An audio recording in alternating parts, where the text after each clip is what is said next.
Yeah, he would rather build something that was exciting to rich people than build a public good that would help everybody.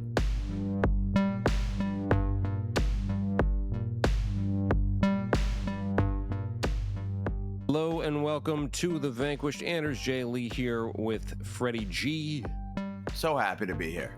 And we're in the beautiful city of New York, which feels and looks extra beautiful on this magnificent Wednesday. We try to be evergreen on this show, but Fred and I are both just bursting with joy at the results from Tuesday night's election for the Democratic nomination for mayor of New York City. And this is the first podcast I've recorded since then, so I physically am incapable of not talking about it or mentioning it, that Zohran Mamdani is the presumptive nominee for the Democratic Party. A historical vanquishment of Andrew Cuomo. Yes, one of the worst mayoral campaigns of all time. It was a Rose Garden strategy without a Rose Garden. It was more of an Elizabeth Street Garden strategy. That's a good one. I'm going to tweet that. That's an extremely local niche reference, but for the New York City heads out there, It even beat me. Yeah, it's Elizabeth Street Garden is a privately owned garden that's open to the public that the city has had eyes on to build public housing, or not public housing, but low-income senior housing in its stead, and get rid of the garden, which, again, is not a public good. It's a private garden. And there's this consternation from the local community in Soho, I believe is where it is, and they're mad about it. But this is kind of like a YIMBY meets left issue, because people from Mamdani to like the Yimbys who supported him in this campaign, oddly enough, they're for demolishing this garden, and Andrew Cuomo wanted to keep it.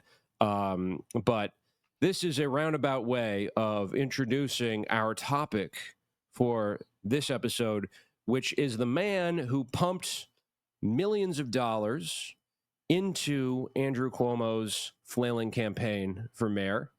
And this is a guy who spent $8.3 million, but, and this is according to at Kfair on Twitter, who had a great video explaining how $8 million to Michael Bloomberg is statistically the same as $8 to someone who has $100,000, which is just bananas. He has so much money, he throws it wherever he wants, and it is a political weapon, money in America. And that's what we're going to kind of get into, because mayoral people are in the news. New York mayors are in the news, and Mike Bloomberg in recent history was the man who was mayor the longest. So we had to cover him at some point, because obviously he ran for president and failed spectacularly. Money can't buy everything, it turns out. This is actually a sort of an important kind of example that people will point to. Sometimes libertarians will say, oh, well, you lefties complain about money in politics, but what about all these rich people who spend all this money on running for office and land flat on their face? And that's not a bad point, right? It's true. It does happen. Sometimes you have a lot of money and you run for office, as just happened with Cuomo, and you suck. You did a bad job. But that speaks to, one, just how terrible these candidates are and how much people actually do not like oligarchs. And number two, that's kind of beside the point, right? The point is not that you are going to beat your opponent if you have more money 100% of the time. The point is that in most of these elections, you have someone with just an insurmountable amount of money versus someone with a slightly less insurmountable amount of money, right? If somebody with $200 million beats somebody with $190 million, that doesn't really tell us very much, right? The problem is that you have to raise so many millions of dollars, and we should have a different system, as New York City has. And this is, I guess, a good rejoinder to that is Zoran won because we have matching funds in New York City. He was even telling his supporters, stop donating to me because we hit the threshold. He's getting money coming in. Cuomo was getting fined for spending his money incorrectly, which goes to the incompetence of that campaign. But anyway, the show today is not about Bloomberg, or it's not about Cuomo. Unfortunately, it's not about Zoran, but it is about an interesting little tyrant, Michael Bloomberg. I think it's disgusting even for someone to give Andrew Cuomo $8. Number one to that. I do also think it is a good point. We need to get the money out of the politics. And earlier, Citizens United was bad, but earlier cases said, well, if you're a rich guy, you can spend unlimited of your own money on a campaign. We got to make that illegal too. That goes back to an earlier Supreme Court type case. And yes, and Bloomberg, yeah, as you said, he's going to spend a lot of money. He's going to lose to a well-funded Joe Biden, so that's definitely a problem. But he wouldn't have even been able to get in the race, Bloomberg, because he gets in so late. He's not in the debates. He misses the first 4 primaries. So he's only even able to be on the radar because he spent $1 billion. Yeah. So yeah, my first memory of Bloomberg is he's mayor. After when I'm in college, I guess, but then I come back. To the city around 05, 06, and I'm working in finance, and he's mayor. He seems like a nice Jewish guy. I'm a bit of a centrist. He's a centrist.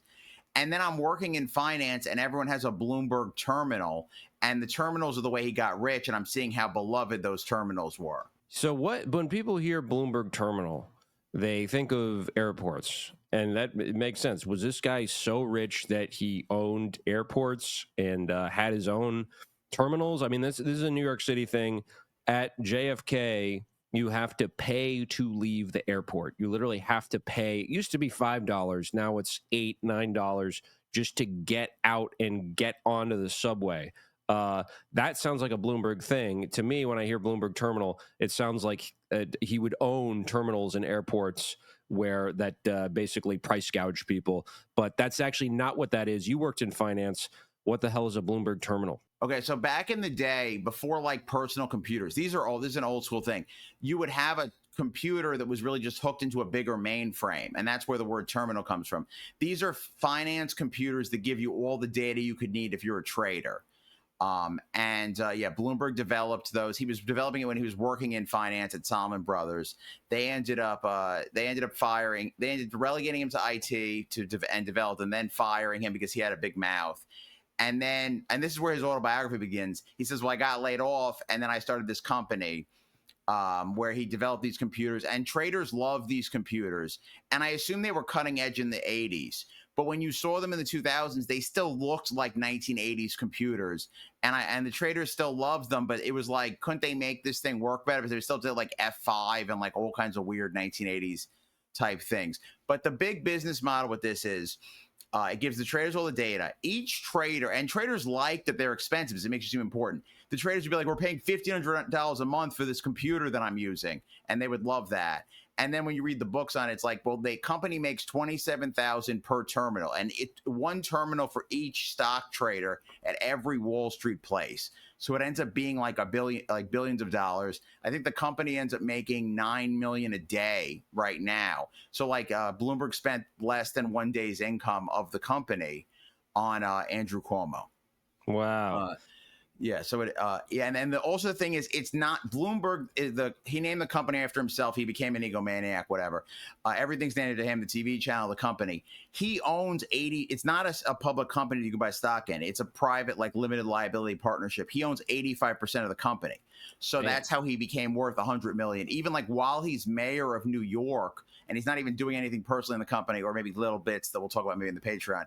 He goes from being worth $3 billion to $45 billion, something like that. So it's just such a cash cow that he has from getting little bits of money from everyone on Wall Street. And from what I heard, these terminals were sold and or delivered by babes, right? Is that correct? There were hot women that's the who thing. were... You're on Wall Street.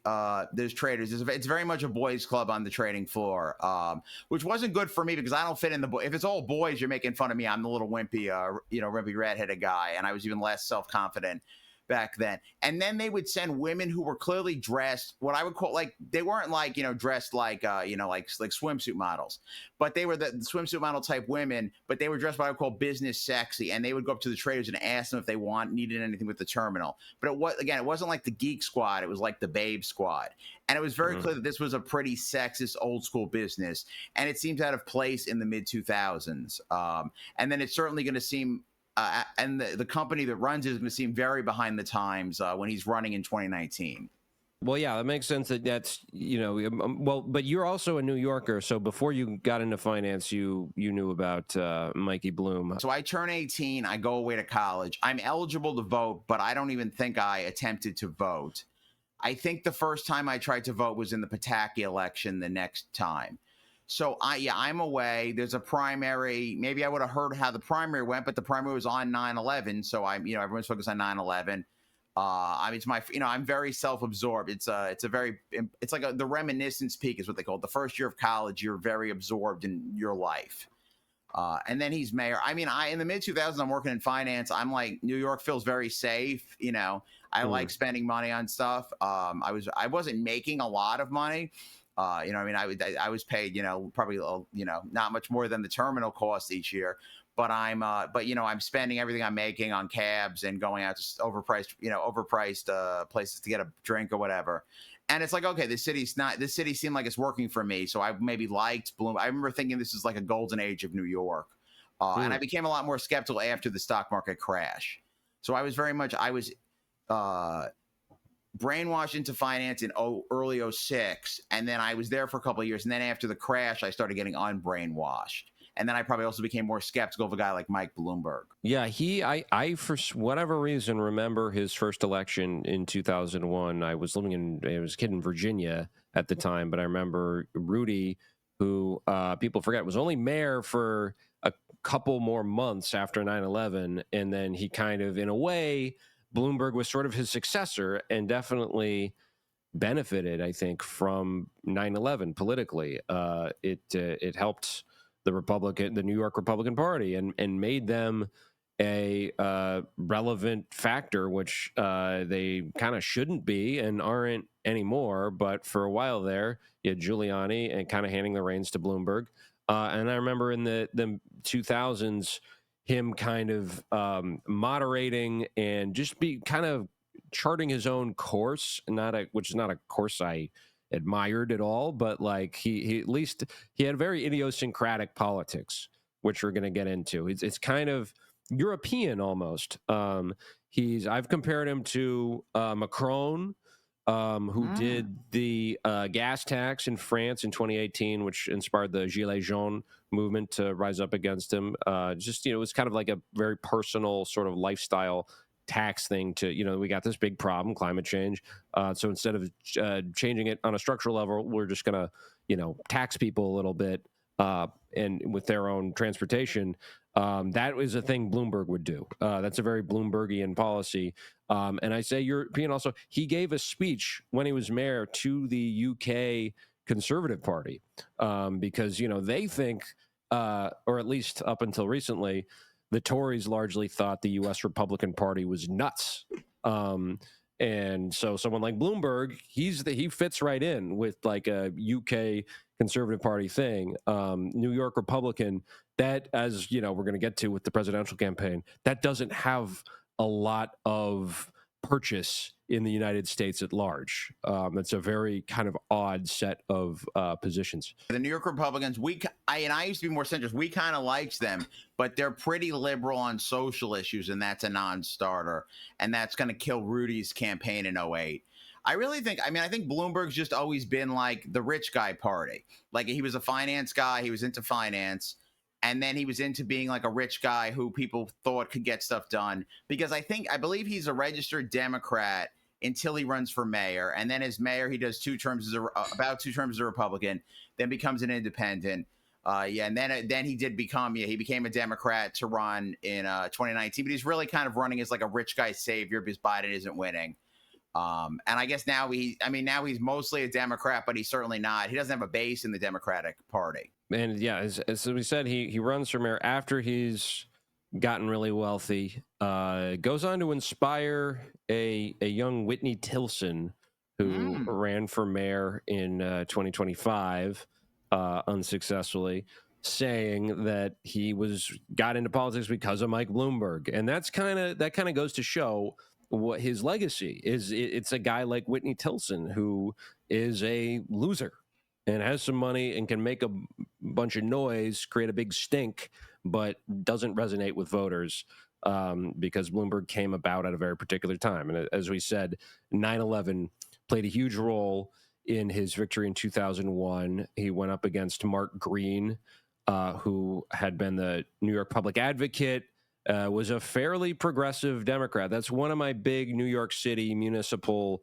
counterfactuals is what if Mark Green won the 2001 election? Because he worked for Ralph Nader. He was not a Cuomo style Democrat. He's fairly progressive, and we could have a very different city if that had gone a different way. Oh, first of all, yeah, working for Nader, having Green in your name, huge. I remember Mark Green, and as a kid, the public advocate. It's the opposite of the comptroller effect. What's a comptroller? Public advocate is like, this guy's advocating for you. He's got a nice name. He's Mark Green. I had a lot of friends named Mark. It's all good. I'm sure he was a big favorite.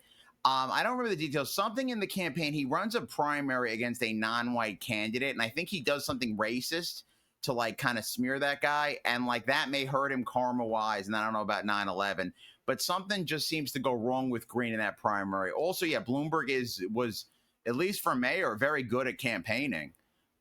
He wins big. I mean, I think he was underestimated a little bit because he's a nebbishy Jewish guy who wasn't in politics. But Bloomberg did something right in those campaigns. Yeah, just in 2001, the primary election for New York City for both the Democrats, with Mark Green came out victorious, and the Republicans. Bloomberg beats out Herman Badillo, was a congressman from the Bronx. They happened on 9/11. So September 11th, 2001 is primary day. And there's actually a great documentary. I believe it's called 9/10. That's about the day before 9/11. And they interview Mark Green. And they have all this footage of him campaigning and being like, remember, September 11th. Don't forget, September 11th. Come out and vote. And then, yeah, he goes on to get defeated by Bloomberg, unfortunately. But that's interesting. So they end up rescheduling the voting. It would be interesting also as a canvasser to be canvassing, and then 9/11 happens, and like, when do I stop canvassing? But it is interesting to think about how if the votes would have been any different, because a bunch of people were going to go vote, and then the primary gets pushed back, and then obviously it's an interesting countereffect of how the voting would have gone. I don't know if it would have helped. I'm assuming Bloomberg would have won, and probably Green still would have won. But it would be interesting in a different election, like if it was a really close election, and it got pushed back. Or if there's a heat wave, for instance, that intervenes, like we had this year. But as mayor, he's famous for being a nanny. Right, the nanny mayor. That's the nickname. He's conservative, but he does a lot of stuff that Republicans do not like. And some would argue in New York, you have to do this stuff because it's a more liberal town. But he is responsible for something I appreciate is cigarettes. People can't. I mean, this kind of became a nationwide thing, but for a while, younger listeners and viewers may not know, you could smoke inside if you're at a restaurant or bar. I think in some places you still can, or at least for a while you could. Yeah, maybe some. I feel like Alaska still has it. But I feel they're like just so free there. The government pays you taxes, and yeah, you could smoke inside. Yeah. But compared to like the 90s, like I still remember going to places as a kid, and we would sit in the non-smoking section, and then other people would be, and it's kind of an absurdity that you would have two sections of the same restaurant that could be like a fairly small place, and that somehow there wouldn't be a smoking section. It's all the smoking section if somebody's smoking in like a little dinner spot. But he did go after cigarettes, people smoking, and the soda ban, something I feel a little more conflicted about. Not that I'm a big soda drinker, but this one to me feels like the tax he does anyway feels a bit regressive. Like instead of taking it to the companies that are marketing this harmful product, he's like regulating the people themselves for choosing to, enjoy a big, tall, frosty beverage. Yeah, and I'm anti-sugar. I sort of do get that maybe a limit on like, oh, the biggest cup we have is 16 instead of like 64, 128. That might help because like that might help kind of reduce consumption a little bit. So I thought he was just trying to ban the 32-ounce sodas, the tax. Yeah. But there's another, I think there's a tax at some point. I think it might be good, even if they give you free refills, it might be good to make the cup 16 just because the bigger cup does encourage you to drink more. And sodas are really, really bad. I guess ideally, I think I'd have free beverages for all and like good beverages. Like I would, this is very Jewy, but I would have not only free water for all, which we have, but free seltzer for all and possibly free ice. Yeah. I want ice seltzer in every cup for free. And that would help me win some Jewish votes despite not liking Israel. So yeah, I'm anti-soda. It is. Oh, sorry. I'll add one more thing with Bloomberg. It's weird because he's a socially liberal, fiscal conservative. He seems libertarian, but then when he governs, he's not libertarian at all because he's constantly making rules and nanny stating. Right. It's a very unique sort of philosophy that you're out of the bedroom of the person, the individual citizen, but you're in their kitchen. And you're out of their wallet too. You're not taxing, especially rich people, but you are like regulating what people can consume and put in their bodies. It seems like it's almost like an OCD. Like he just doesn't like looking at fat people. Okay, he has an eating disorder. Sorry, I forgot to say this. Yeah, or whatever. So he goes on when he's low, when he doesn't like how he weighs. This is including before he ran for president. He goes on a lettuce diet. Which certainly seems like starving yourself. Now, I didn't get the details. Like, is he putting oil on the like? What is he putting on the lettuce? But if you only ate lettuce, there's no fat in there. And really not even protein. Like, you're really gonna feel like you're starving. So a lettuce diet seems bad. I will like to. Maybe I'll get the details for the Patreon, so people cannot go on that. Okay, this is a random fact, but another person who people love from this period, he died during the Bloomberg administration. Mr. Rogers had an eating disorder. Because when I was in high school, I was too thin, and I was like 140 when I started college and 5'10". I looked really skinny. And then I looked into Mr. Rogers, and he liked to weigh 140, and he was 6 feet. So Mr. Rogers also, had a bit of an eating disorder. So they do happen in these celebrities. His soda regulations, they wind up later getting like struck down in court, and people, the judiciary in America decides that we have a right to our big gulps. This is an American value. I wish he would have done a little less regulation of that and more of the chair manufacturing and sale in New York City. The chair I'm sitting on right now has just collapsed 2 times, and I've had to hike my way back up. So that you would think a short guy would be, all over that one, but sadly not. So I'm working in finance, and they have the Herman Miller chairs, the famous chair. And it was a big status symbol. But then I got moved down from Manhattan to Brooklyn. And in Brooklyn, only some people got those chairs. So everything is like a status. Yeah. Like if you didn't have a Bloomberg, you weren't human. It's all kinds of weird status. He comes from a very hierarchical place. Very hierarchical, very sexist. I think at one point also in the 90s, he said that he thought a woman's butt was too big. And that was so he definitely is anti-fat, and also the hatred of asses in the 90s.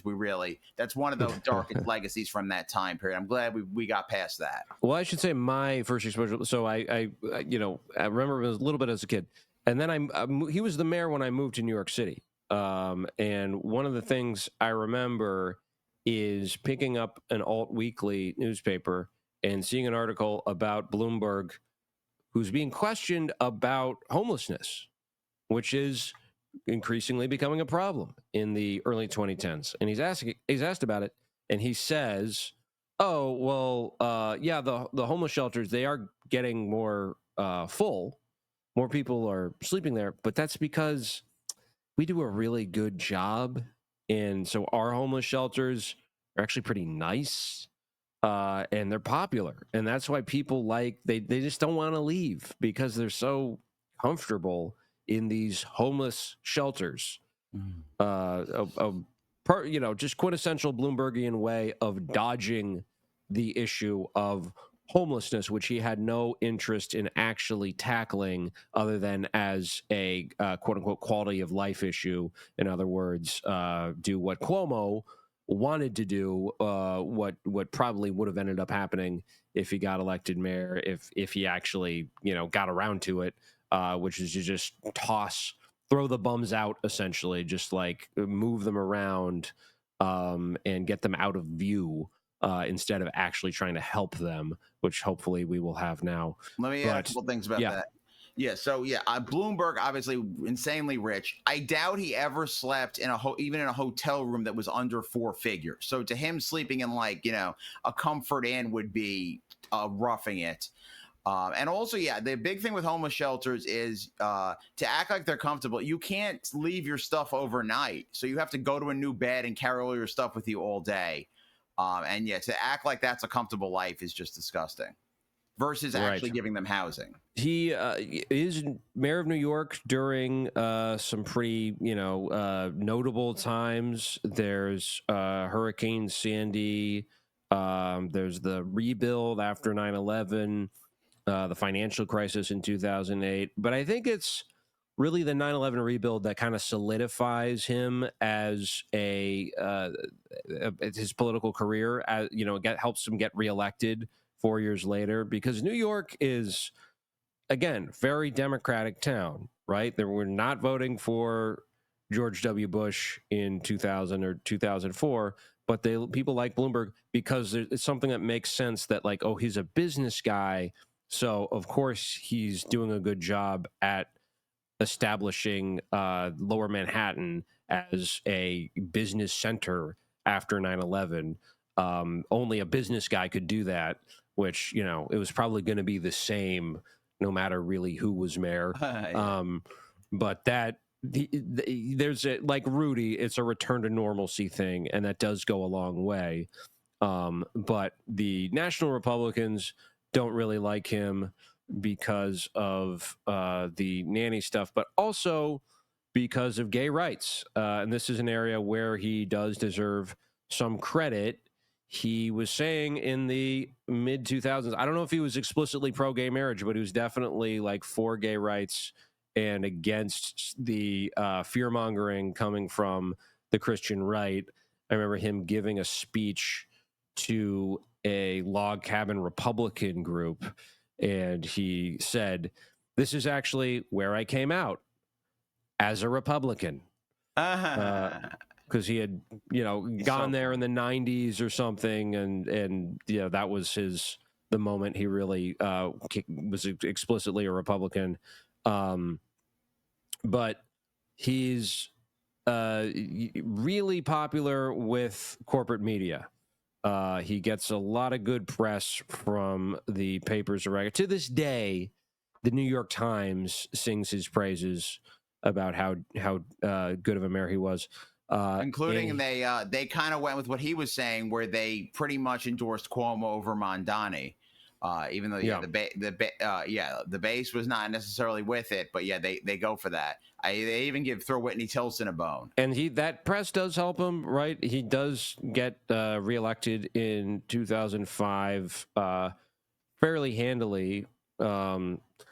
against Fernando Ferrer, who's from the Bronx, beats him 58-39, and is really making New York a haven for billionaires.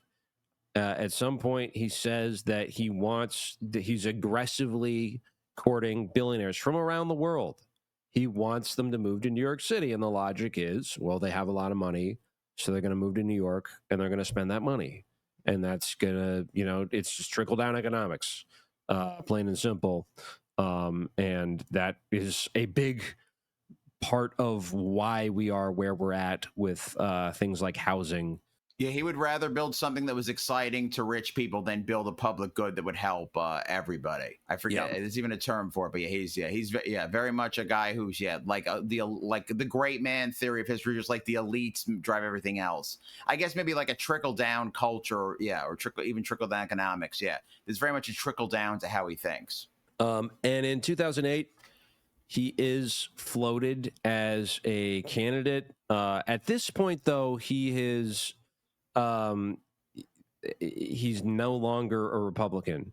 In June of 2007, he files papers to no party affiliation, and he says, "I believe this brings my affiliation into alignment with how I have led and will continue to lead our city," because he's pro-business, extremely pro-business, but also pro-gay rights and anti-gun too. And this is, I don't know if I would give him unqualified praise here. I'd probably have to look in to a little bit more of the specifics of what he's done as an anti-gun crusader. But he is against like people having assault weapons. And that's I agree with that. People shouldn't have assault weapons in America. But to actually, achieve, I have a thought on the gun. Yeah. Okay, go ahead. Okay, so and sorry to interrupt, but so the gun stuff, you're not going to get the gun control done unless you get the money out of politics. And I don't even know if you can get the money out of politics unless you either get rid of capitalism or tax the rich higher. So I think the structural things that would actually give us democracy to do gun control, he's against, even if he's running organizations that send me annoying YouTube ads from like a Sandy Hook victim saying I got to give them money. Which I feel bad for them, but a Sandy Hook victim's parent. But it's kind of like I feel bad for them, but like, is my $10 going to get Congress to pass gun control when they have the filibuster and they're corrupt and everything? Right. Yeah. Grassroots politics is, I think, always better for democracy and society than a billionaire just kind of setting the agenda, even if it happens to be a good agenda here and there. But one way he addressed gun violence is by increasing stop and frisk, which had existed before him under Giuliani. It was about 100,000 a year. A little lower than that is the amount of incidents where an officer would just go up to somebody, typically a black person or a person of color, and just say, like, "Let me pat you down." And they were allowed to do it. And it would waste people's time. Kids would be late to class. It had a big pedagogical impact, stop and frisk. And he brought that number up. So from just below 100K, it went up to over 600,000 stops and frisks a year, which is a huge number. And he would argue, yes. He sextupled the number. Right. And there's maybe something sexual going on there with him wanting to frisk typically young men, and humiliate them. So maybe I understand that this was bad was, again, because I wasn't getting stopped because I was ignorant. So I don't know if I was for it, but I just wasn't thinking about it. Is the new Jim Crow book by Michelle Alexander. And just, it gives the cops all these opportunities to catch you doing something illegal. So if you're not getting stopped and frisked, you can have weed in your pocket. It's pretty much legal because no one would know. But if you're getting stopped and frisked, they find weed, then they can get you into the carceral system. And it just increased their odds of doing that to a high extent. Yeah. I don't know that it was statistically, I don't know if it was great at actually finding the guns, but it definitely helped feed into the mass incarceration, which was the illegal drugs. Right. Yeah. And he, to this day, he'll be like, yeah, well, we shouldn't have done that, but we had to do it also. Like he won't totally renounce it because he says, well, we had this huge problem with gun violence and this helped address it. So that, You're but very much that's like Cory another. Book. Oh, sorry. Go ahead. Oh, yeah. Sorry, very much like No, Cory it's Booker, okay. where If we can talk over each other, it's fine. oh, okay, cool. Yeah, it's just very much like Cory Booker, where he's trying to get that murder number down to look good, and then maybe he gets it down for a little bit, and then it probably goes back up when the economy's bad. Yeah, exactly. And then but this is a reason why he's not going to win a Republican primary. Even someone like Mitt Romney, who's running in 2008 for that nomination and is from Massachusetts and has done liberal coded things. He's not saying we need to ban assault weapons or that we need to really weaken the Second Amendment. And that's something Bloomberg is not going to budge on. So he just, doesn't even try. He does, though, flirt with running as an independent in 2008. And there was this kind of short-lived desire for a unity ticket. I remember there's this brilliant idea had by a few people, including Sam Waterston from Law and Order, the actor, who was going around saying that, like, what America needs is we need a presidential nominee who's either a Democrat or a Republican. We don't know yet. We'll figure that out. And then the vice presidential nominee will be either a Democrat or a Republican, but they won't be both. We won't have a Democrat and Democrat or Republican and Republican. We're going to have the ticket is going to be split with the two parties, which is just a crazy idea. Do you know the time it happened in history? That was done once in history. Do you know it offhand? Tell me. It's Lincoln and Johnson. It's 1864. They run as the National Unity Party. They nominate Johnson. Lincoln gets shot. It's terrible. Johnson is very strong argument he's the worst president in history because he doesn't help the freedmen. Reconstruction's a disaster. So it resulted in one of the worst presidents in history. A big thing with Bloomberg versus Romney is I don't know if Romney's a hunter, but he's handsome. He's out in nature. He's from Utah, whatever. Maybe he's from Michigan, but he seems like Utah. You could see him hunting. Michael Bloomberg would look like Dukakis in the tank if he went hunting. So, and the vibes matter. He's a Jewy guy who doesn't look like he hunts. Yeah, it takes one to know one. But yeah, me with the beard. If I didn't have the beard, I would definitely look like I've never hunted, and I have never hunted. I haven't hunted either. And man, if you put a hunting hat on Mike Bloomberg, the ear flaps would be hanging down to his shoulders. So that image alone, would lose him the Republican nomination. And that's really the void that Obama fills, right? Is this desire among mostly, elites for this post-partisan political reawakening. But Bloomberg is kind of, some people are speculating about him in this and thinking about him in the same sort of vague post-partisan way that people talked about Obama that cycle.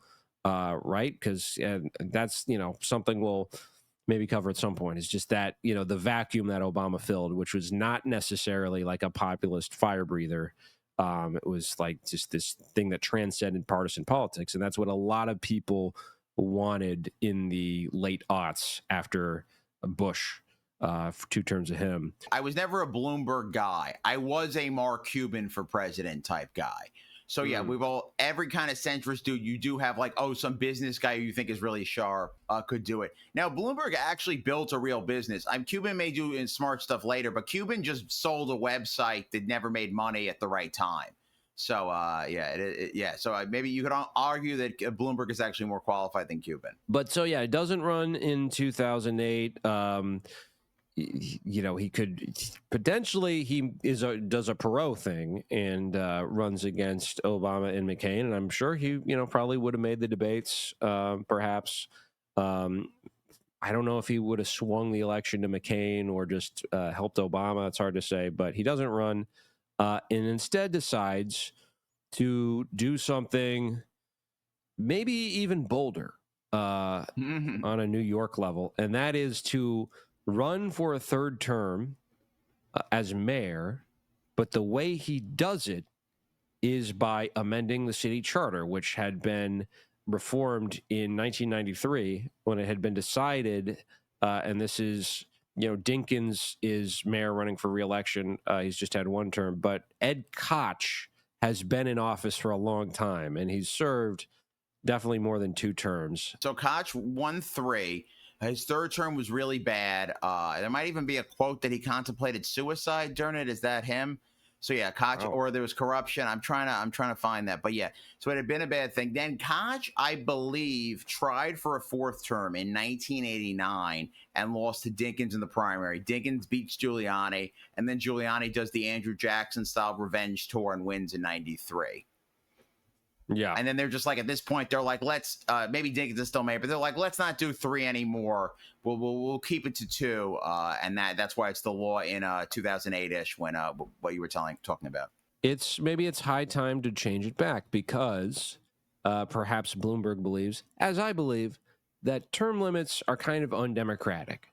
There is the odd case where, yeah, maybe there's somebody who's really bad, and you could have someone really good in that seat, and the only way you're going to get that person is if the incumbent is termed out because they're popular for whatever reason. Like, there are examples like that, but I think overall it's a way to stymie democracy. It was really explicitly at the presidential level came into place after FDR, who did a lot of progressive things and was widely popular, won 4 terms, and then the Congress decided, well, we can't have that again. So they made this amendment. I don't like that FDR ran that 4th term when he was basically dying. So I guess I'd like it if you're going to go over, or maybe in general, I really want more records for the president. I don't like the president kind of gets to choose which medical stuff they reveal. And we talked about Biden, that he wasn't doing a cognitive test. So if I know the guy's pretty healthy, maybe then. Yeah, I just think that, they could run, as Biden did, for a 2nd term, which is legal under the Constitution, and then be, not really fit to run either. So whether it's 2 terms or 4 terms, like if it depends on what the state of the person is. I mean, you should, I guess there's argument that they'll be bolder if they're termed out and they're in their last term. But anyway, suffice to say, New York City had and has a term limit of 2 terms for the mayor. However, Bloomberg got the city council to change the city charter, but not to go back to not having term limits. He just got them to change it so he could run for a 3rd term as a one-off. He was able to get it changed for specifically him, which is just such a blatant, hypocritical move that he should be called out on more. And it's oh, absolutely. Because then it ridiculous. affects De Blasio. I mean, he wasn't that popular, but he could have run for a 3rd one. Obviously, he won 2, he's and a then young guy. He didn't challenge it. Yeah. And yeah, we're gonna want Zoran to have more than 2. So you will have to start organizing for Zoran's 3rd term some way through the 2nd. Right. Yeah. Today is the day we're most optimistic about Zoran. So yeah, you're in the future. You know a lot more than us. But it was amazing, and yeah, Anders canvassed 8.3 million times to help get Zoran elected. That's right. For my wealth of canvassing experience, it was only 8 shifts. I got a Zetro card, which you get these if you're not in New York. You get these. People don't know there's these cards that look like a Metro card, but it's called a Zetro card. And if you do 8 shifts, you are supposed to get a free poster. I have not heard anything about how these posters are going to be delivered to me and everybody else who did at least 8 shifts. Yeah, I got a Zetro card, but only 1 stamp. Then they randomly gave me the small business poster at my campus, and I put it on my window. It's really just bragging rights. I get to show it off. Honestly, it could be worth something someday. Should get it framed maybe. But speaking of de Blasio, the city council, it's kind of a close vote, 29-22, to make this change. And there's a councilman from Park Slope who gets up to speak. and says the people of this city will long remember what we've done here today, and the people will rightfully be unforgiving. We are stealing like a thief in the night their right to decide the shape of democracy. And the guy who says that is Councilman Bill de Blasio, who gets elected that year, 2009, as the public advocate. And then we know what happens in 2013. The third term vote. Yeah. So they had this in the charter. I guess they repeal it for the one time, and then they do a vote the year after, and they put it back in, and it wins by 73%. So it shows the people were not that happy about it. But Bloomberg is able to convince the corporate media to go along with it, especially during the recession. They think we need this finance guy in charge to heal the city. The New York Times goes on board. There's this guy, this Estee Lauder, when it air, Frank Lauder, who's against it. He's like, politicians are like diapers; they need to be changed frequently, even the saying is for the same reason.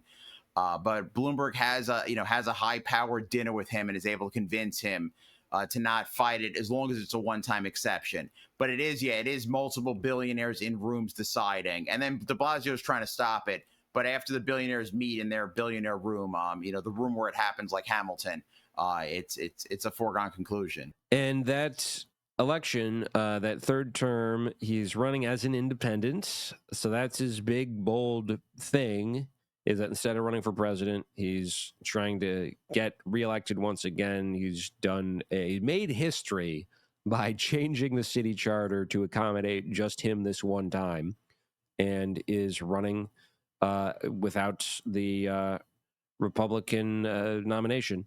But his potential challenger, and this is another counterfactual, he could have gone up against Anthony Weiner, who does run 4 years later, of course, is a fairly popular guy in 2009. He's a rising star in the Democratic Party, and is a big cable news presence. People, around that time, I was watching his YouTube videos very frequently.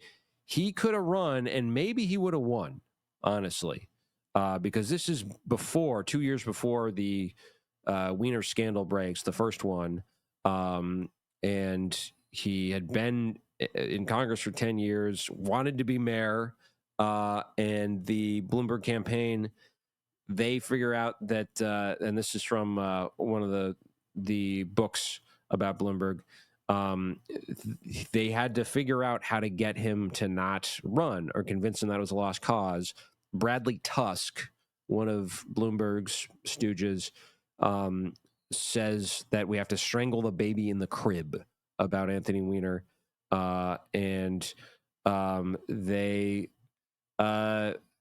they're able to convince him not to do it. How do they get Weiner to not run? They just make it seem like Bloomberg is kind of a foregone conclusion. And yeah, Weiner he's 44. I think Obama, now Zoran, it shows it is good to run too early as opposed to too late sometimes. Yeah. And not that either of them will end up having scandals, but it is helpful. And so they have a strategist named Tusk. I think Tusk may have also worked with Cuomo to make him seem like a foregone conclusion. Yeah. And then they make him look invincible. Oh, okay. They even have they have door knocking in Weiner's district.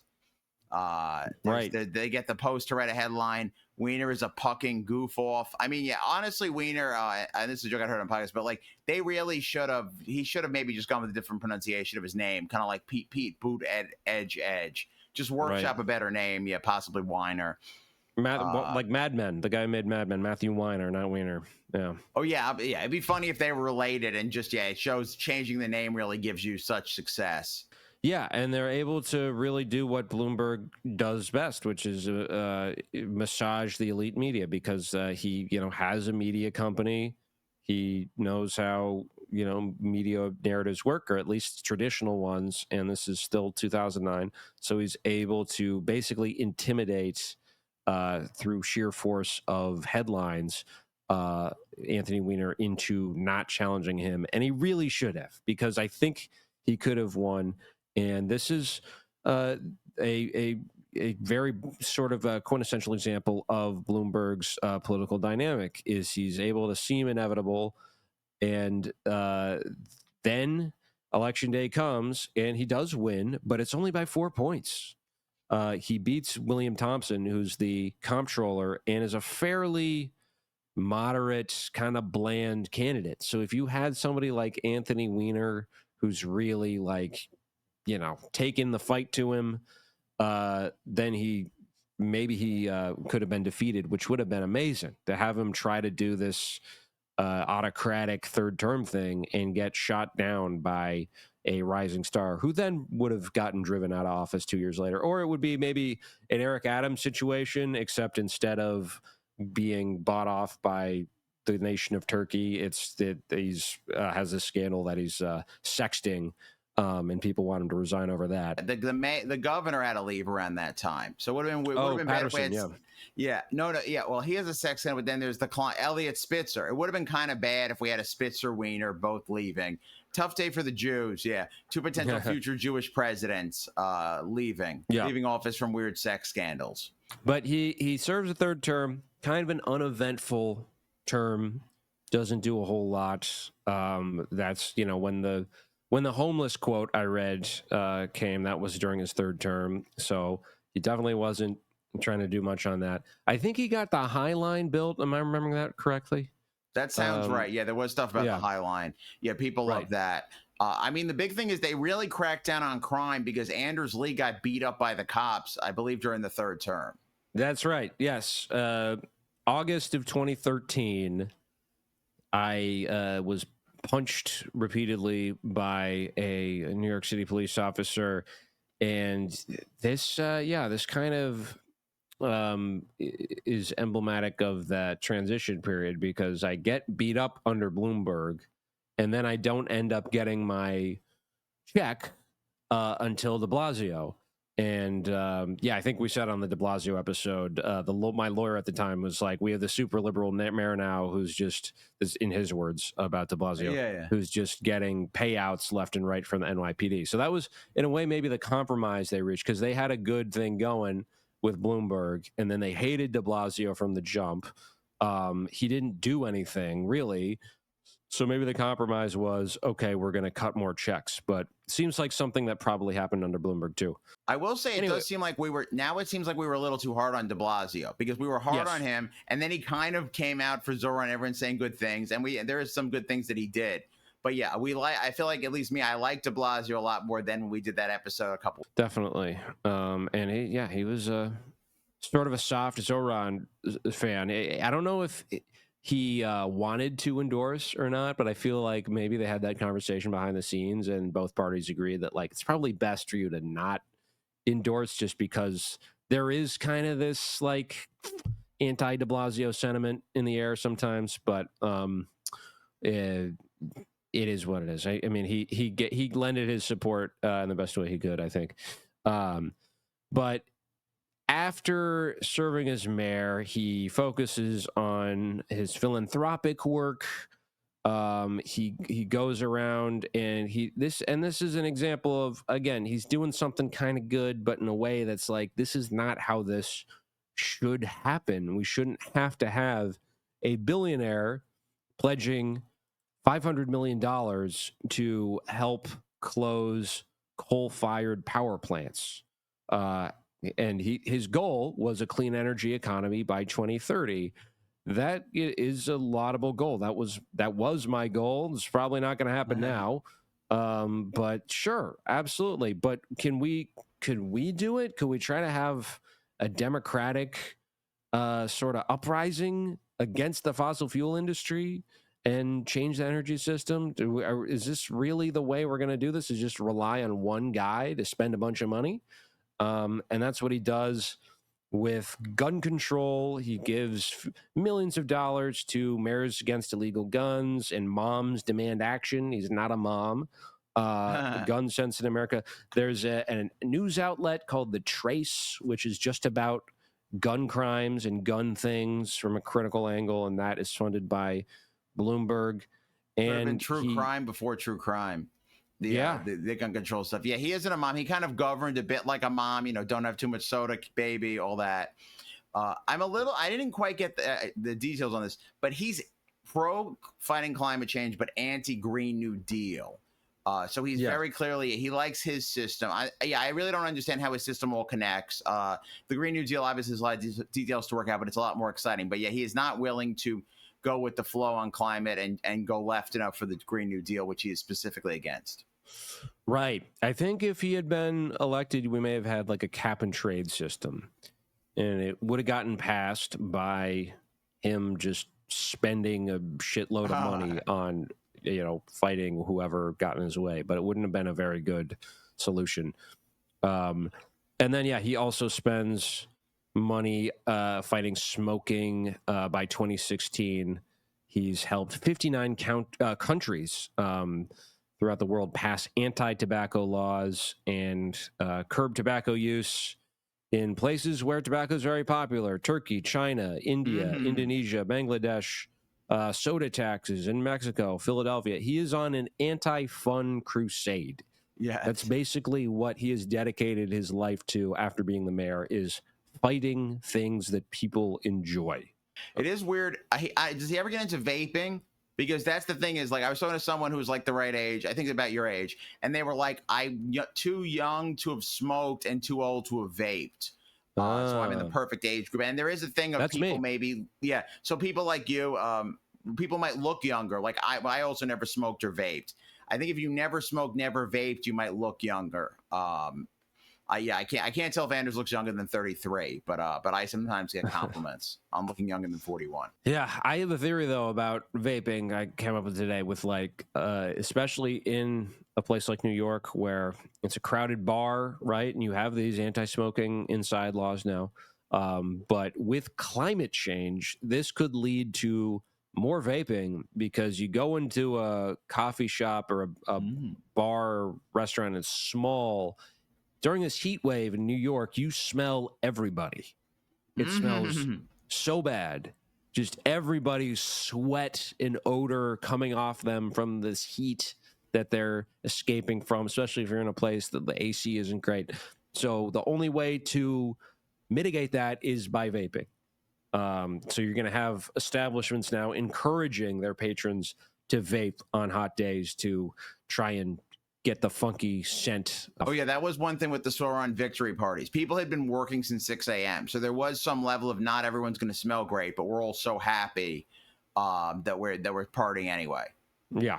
And it was one of the hottest days in New York history, it felt like. Apparently, he thinks about running in 2012. I don't know what that would have been like, if he would have been an independent again, or if he would have tried to run as a Republican and been like, let's get back to Rockefeller stuff. I think if Herman Cain had gotten nominated, like one of those wacky Michelle Bachmann, there's like the wacky, or Newt Gingrich, whatever, any of these wacky ones, he could have maybe done, because that's his plan possibly in 2016.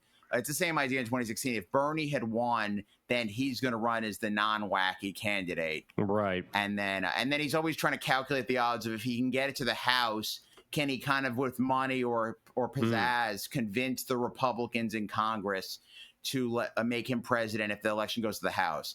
The Republicans control the House. They have the most states, and it's by states. So if an election ever goes to the House in modern times, the Republican or whoever the Republican congressman wanted would end up winning.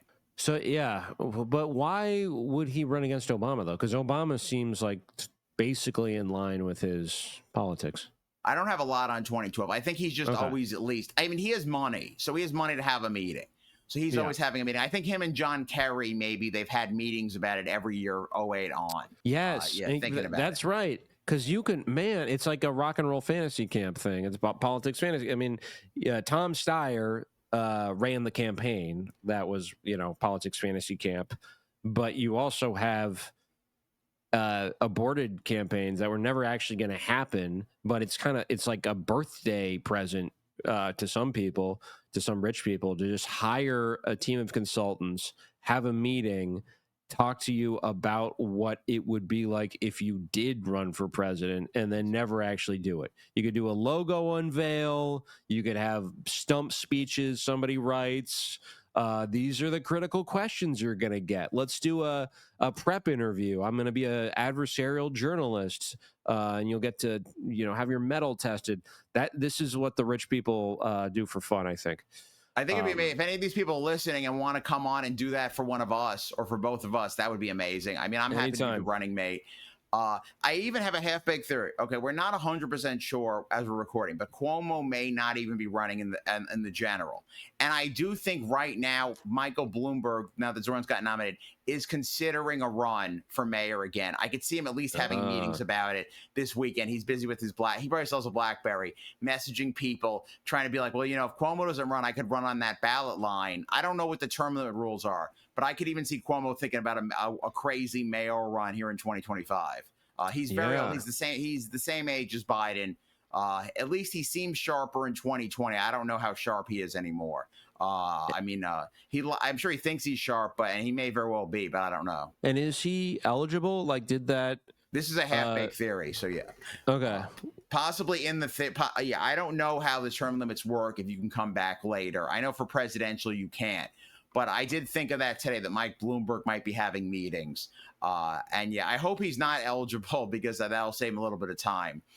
You know, because there's a lot of people who want to stop Zoran, and even if Cuomo's out, there's still a bunch of months and a bunch of money to try to. Of course, yeah, he didn't run in 2016. If Bernie had gotten that nomination, perhaps he would have, which would have been interesting. I think that would have set up Bernie pretty nicely, actually, if he's running against two billionaires. He could be like, well, do you want an oligarchy or do you want democracy? But Bloomberg does speak at the 2016 Democratic convention and says Trump wants to run the country like he's running his business, God help us. And that's what a lot of his case against Trump is basically that I'm the better version of Trump. I'm what he says he is. Instead of being another thing entirely, he's like, yeah, you should have a businessman who's running the country. I would be good at that. He's not. Exactly. Yeah, he's a business that's cash flow positive. And then he also says, I'm a New Yorker and I know a con when I see one. And in 2016, I was kind of living out. You know, I didn't like Trump. I kind of liked Hillary. So I was like, go Bloomberg. Yeah, I was on board. This is probably the time I like Bloomberg the most. During that speech, I was watching and very excited. Hey, I mean, he's I don't know if I totally understand the appeal on a charisma level, but he can hire good speech writers. So maybe it was good speech. But there's a funny note too from 2016 about his fantasy people, his team that he pays to just come up with bullshit. They come up with an idea for a voting app that would call an Uber or a Lyft for anybody who wanted to vote. And hopefully it's for Bloomberg, but I don't know if they can legally say that we're only getting this for you if it's for Bloomberg. Ideally, there's bars, and if it's in New York, there's a bar near the polling place. You just like, oh, we'll go to the bar near the polling place today. Cuomo was probably asking about that in this most recent election. It was a very hot day, and Cuomo's voters maybe couldn't have gotten to the polls. So, yeah, there's definitely that would be helpful. Yeah, and it's always private rich guy solution instead of just a way to get everyone to the polls. Like there could be special vans that take everybody to the polls, from the government, but instead it's just this private solution. Shout out to Gotchier Hall in Ridgewood, in New York, which is a bar and a polling location. You can vote at the bar at Gotchier Hall. That is the neighborhood Zoran did the best in. So yeah, clearly, yeah, that just Ridgewood is more Bushwick than Bushwick. Yeah, it's the new Bushwick. And then he after 2016, right? He's distraught that Trump gets elected, and I think he maybe kind of regrets not running to some extent. But he does this big profile. He gets profiled by 60 Minutes, which we both watched. But what do we learn from this little ditty? They're busy making him look good. He's got a big company. So he came back to the company after he was mayor. He's running the company again. I think he even had to catch up on finance stuff. But they say his company has 20,000 employees in 198 locations. All seem impressive. They describe him as detached, analytical, and pragmatic. But some people, they want to seem like they're criticizing him. So some people call him blunt, self-confident, and arrogant. And he's magnanimous. He's like, I get it. I sometimes am. The big thing is he is a helicopter pilot. This guy flies his own helicopter. It's cool. He can get anywhere around. They even in one of the interviews, a reporter's in there with him. They do professional pilots, and he has an interesting thing to say about flying a helicopter. He says the best thing about flying is that if you don't follow the rules, you die, which is very Nazi of him to say. But I get that as a finance guy. People want the rules to mean absolutely everything. So because if the rule says you make a lot of money, you make a lot of money. If it's slightly different and it says you lose a lot of money, you lose a lot of money. So people want everything to kind of be like a nice, efficient game, kind of like Monopoly or chess or whatever. And he also says in the interview that he is considered trying to he wanted to run something big. That's what he always wanted, is a big institution to be in charge of. He apparently considered running the UN, but settled on New York City, also maybe the World Bank, which I don't know. He's definitely not qualified for either of those, but World Bank is at least, I could maybe see an argument, definitely more than the UN, which you have to diplomacy. you have to be a diplomat to do the UN. SNL makes this joke a lot, but there's a lot of everything he does is kind of a sounds like an anti-Semitic conspiracy theory. Oh, this Jew's going to run the UN. He's going to run the World Bank. Oh, every stock trade is done on this Jew's platform. Like, he definitely feeds into that a little bit. Fred Armisen, they have a lot of fun with that on SNL. Fred Armisen plays him over the years. And he says in that interview that he's not a Democrat because he is a believer in what he calls teacher evaluation, aka busting teachers' unions. And then he says the big banks, we need to help them rather than tear them down. Can't believe this guy didn't get elected with a pro big banks message. Just a politician. At least he's coming out and saying it, that the job of the president should be to help the big banks. That's not exactly a popular proposal.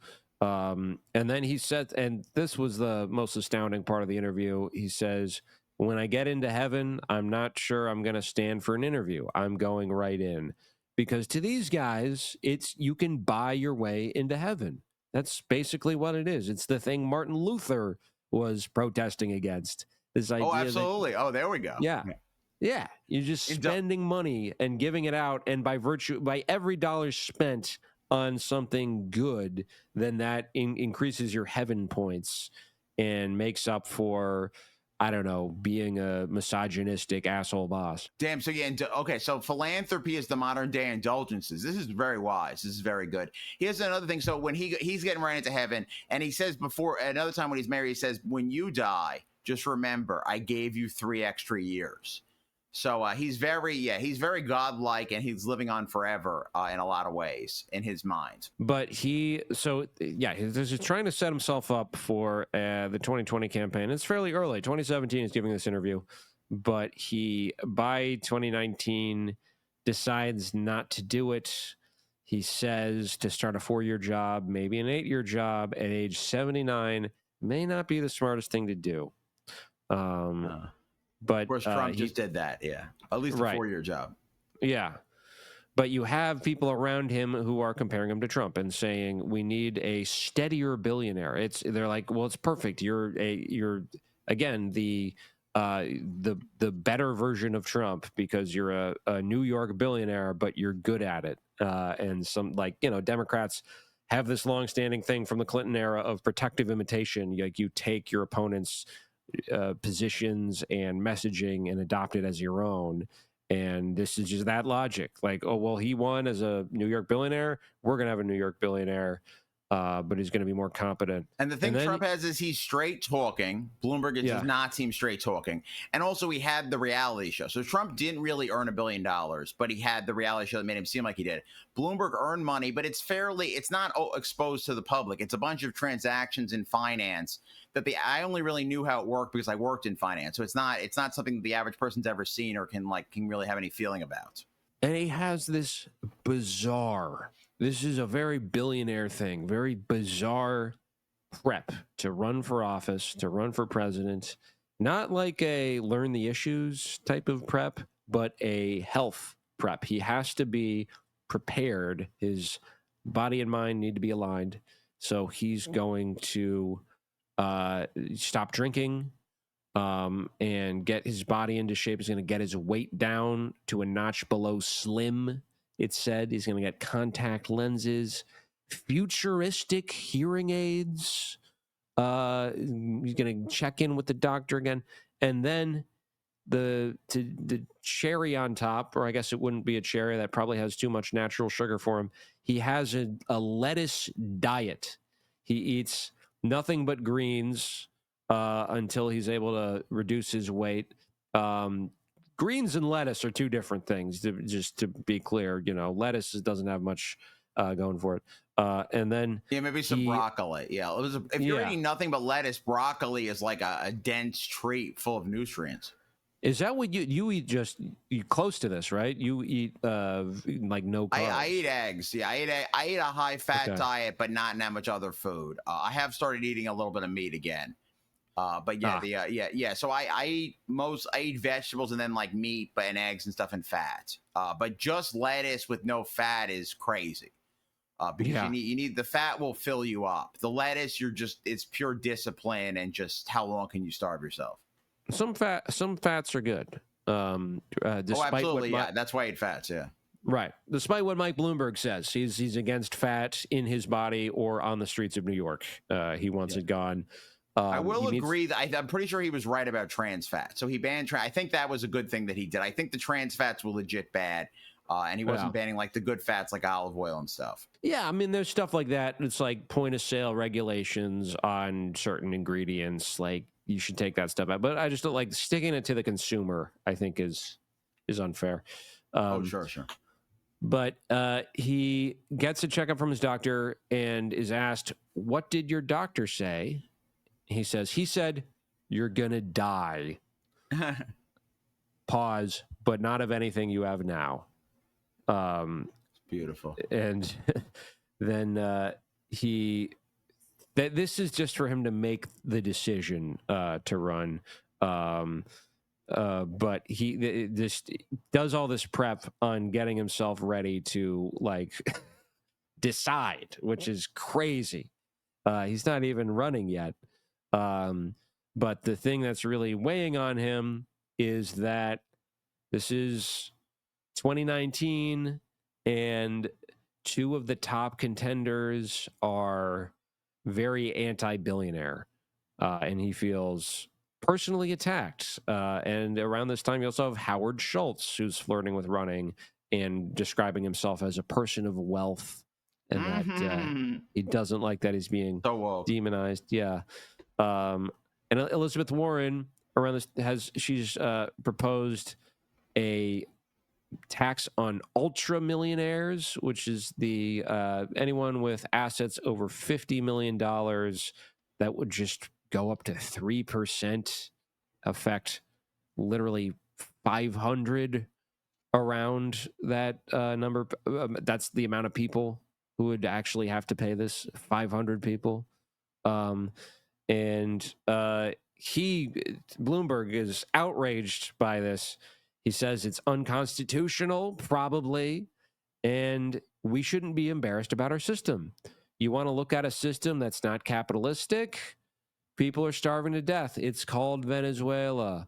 Those are the only two options, is ultra billionaires or millionaires not having to pay 3%, or Venezuela. There's no other type of system you can implement. First of all, Venezuela, we were sanctioning them. It's crazy. I was in Curacao, brag, but it's right next to Venezuela. It's an island off the coast of Venezuela. It's in the Caribbean. And like they wouldn't let people go between a neighboring island and Venezuela because of all kinds of like embargoes and stuff. The big thing with the wealth tax is I don't know if it's constitutional or not. I mean, I'm pro it. The founders would have been completely against it. They loved their wealth. They were a bunch of rich guys. That's who wrote the Constitution. The thing when I would talk to more centrist people is that if you tax wealth, people will move it to other countries, which is probably true if you do it in like Belgium or something. But if you're the country that's running the global financial system, there might be a way to stop it and to actually make the wealth tax. And maybe you could even encourage other countries to do it. So there might be more power to do it. But yeah, as a rinky-dink country, if you tried to do it, then people would just move to another rinky-dink country.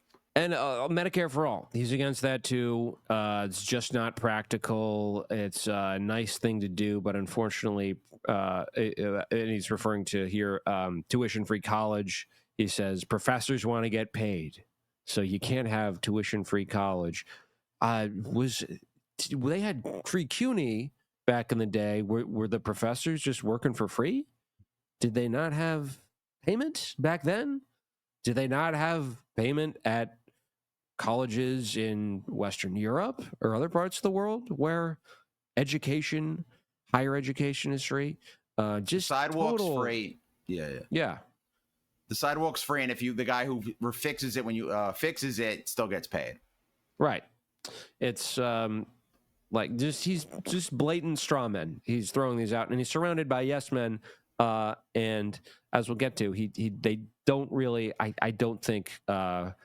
Challenge his ideas. He has people around him who are doing these fake scenarios that always favor him.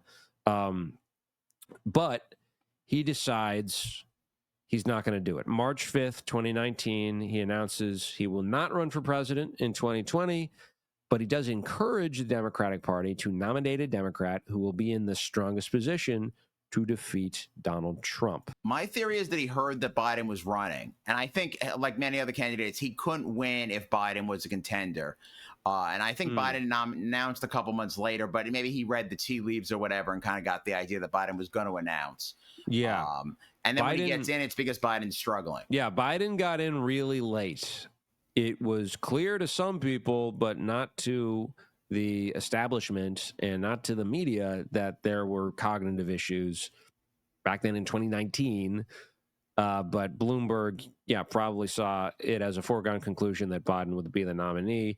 Maybe in the long run, he was right about that initial impulse. Because when Biden announced, he was like at the top of the polls. That's really the counterfactual that I think all the best shot Bernie ever had was for somehow Biden to not run in 2020. And the field was looking strong. I think Kamala looked really strong in spring of 2020. I'm not really sure. Sorry, in 2019. I'm not really sure who else looks strong, but I mean, I think there was just a lot of people in the field. It probably would have been tough for him to stand out early. I mean, that's de Blasio runs early and doesn't do well, and then Bloomberg comes in about 6 months later and tries to give the New York mayors another shot. Because as we covered on the last episode, de Blasio runs a campaign in 2019, doesn't go very far. He drops out before the voting has started, and then the voting starts, and you can't really start a campaign once people have started voting unless you have billions of dollars to throw around, which is what Mike Bloomberg does. Bernie wins Iowa, despite what the people say. That was him. He certainly wins the popular vote. And there's another weird app situation. They have an app. It doesn't give you a lift, but it calculates the votes and then didn't work. And then it was, I trust what you're saying. I always was very confused who actually won. The shadow app, yeah. So that app screws everything. People were very mad about that. Then a COVID hit, a million other things happened. COVID hit.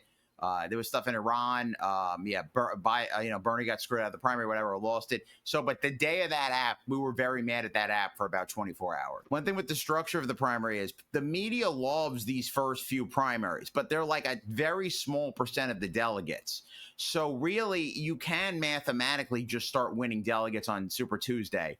But no one ever tries it because they need the earned media, and Bloomberg basically tries to do it with the paid media. But mathematically, and in this election, and I think in a lot of them, whoever wins the most on Super Tuesday just wins the nomination. It's rarely somebody else wins. So the other stuff really kind of is almost like an exhibition season. And this is a New York mayor thing because in 2008, Giuliani looked at the numbers and said, wait a minute, all these delegates are in states like Florida, shouldn't I just be campaigning in Florida? Why would I waste my time in Iowa? I'm Rudy Giuliani, and he got thumped because the media narratives are so important. He just skipped Iowa, as did his successor, Michael Bloomberg, who didn't learn that lesson and just figured, well, I don't have to do that. He officially gets in November. He files a statement of candidacy on November 21st, 2019. But he says, I'm not actually running. I'm just putting the things in place for if I do decide, because I am having trouble making up my mind and I want it to be an option, kind of like Andrew Cuomo. So he has a few months to officially do it, and then he's not on the ballot in New Hampshire, but he still gets 3 votes in Dixville Notch. And then A town that respects billionaires. And I know he's not in the debate. He's not in the debates before February because the rule was you needed 25,000 donors. And he tries to spin this as a good thing. He's like, well, I don't only have one donor myself. Yeah, which is supposed to be an appealing message, which is just kind of absurd. But let's look at his logo. The resolution I hated have. it. Yeah, it's not a good one. Where to show it? It looks weird. It's lowercase, and in some of the renderings of it, the K is like really big for some reason. And then it's red, white, and blue, kind of basic, but he's lowercase first name, capitalized last name. I think he's trying to send a message with that by being like, I'm just little old Mike. I'm a regular guy.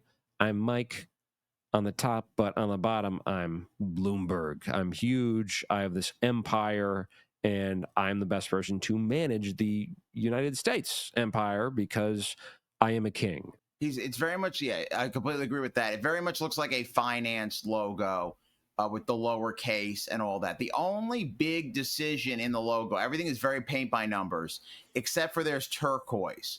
Turquoise is not on the American flag. The first 20 is in turquoise. And I think that Mike Bloomberg loves the color turquoise. That's the one thing he did. I think, I want to learn more about it. Maybe he likes his women to wear turquoise, but that's the only personal thing. Otherwise, it could be for almost any candidate. Yeah. So in January, he gets in. He has all this money that he's spending left and right. This is a notorious part of that primary cycle is people were getting jobs, and they weren't too bad in terms of how much they paid. And people would just, kind of like with Cuomo yet again, this happened this cycle. People would get jobs canvassing or doing whatever, and they just wouldn't do it and just collect the money. He would set up all these field offices. My hometown of St. Paul, Minnesota, there was a bar called the Muddy Pig that shut down. And then for a while, in very early 2020, pre-pandemic, it became Bloomberg headquarters for Minnesota.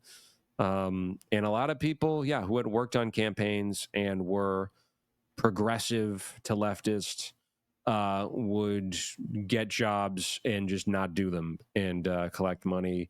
Alex Patak, my friend, we were doing a live show for Pod Damn America, my other podcast, and he went out to one of the Bloomberg offices in New York City, and he was very nervous about this, but he asked them for merch. And he thought they'd be onto him. They'd know it was some kind of joke, but they're like, yeah, sure. No, we got thousands of expensive T-shirts and hats we're just giving away because we're flush with cash. He has so much money to spend. And he also is buying mayors. As a philanthropist, he just shills out money to cities. He gives money to cities for things that should be funded by taxing people like Michael Bloomberg, But because we live in an oligarchy, that doesn't happen, and you have to rely on the money to be voluntarily spent by Michael Bloomberg as he sees fit. So he is able to get endorsements from the mayor of West Palm Beach, the mayor of Little Rock, Arkansas, the mayor of Anchorage, Alaska, Chula Vista, California, Compton, California, Imperial Beach, California, San Francisco, California, London Breed, who had endorsed Kamala Harris before she dropped out. A lot of cities in Kamala's California. out already. Yeah.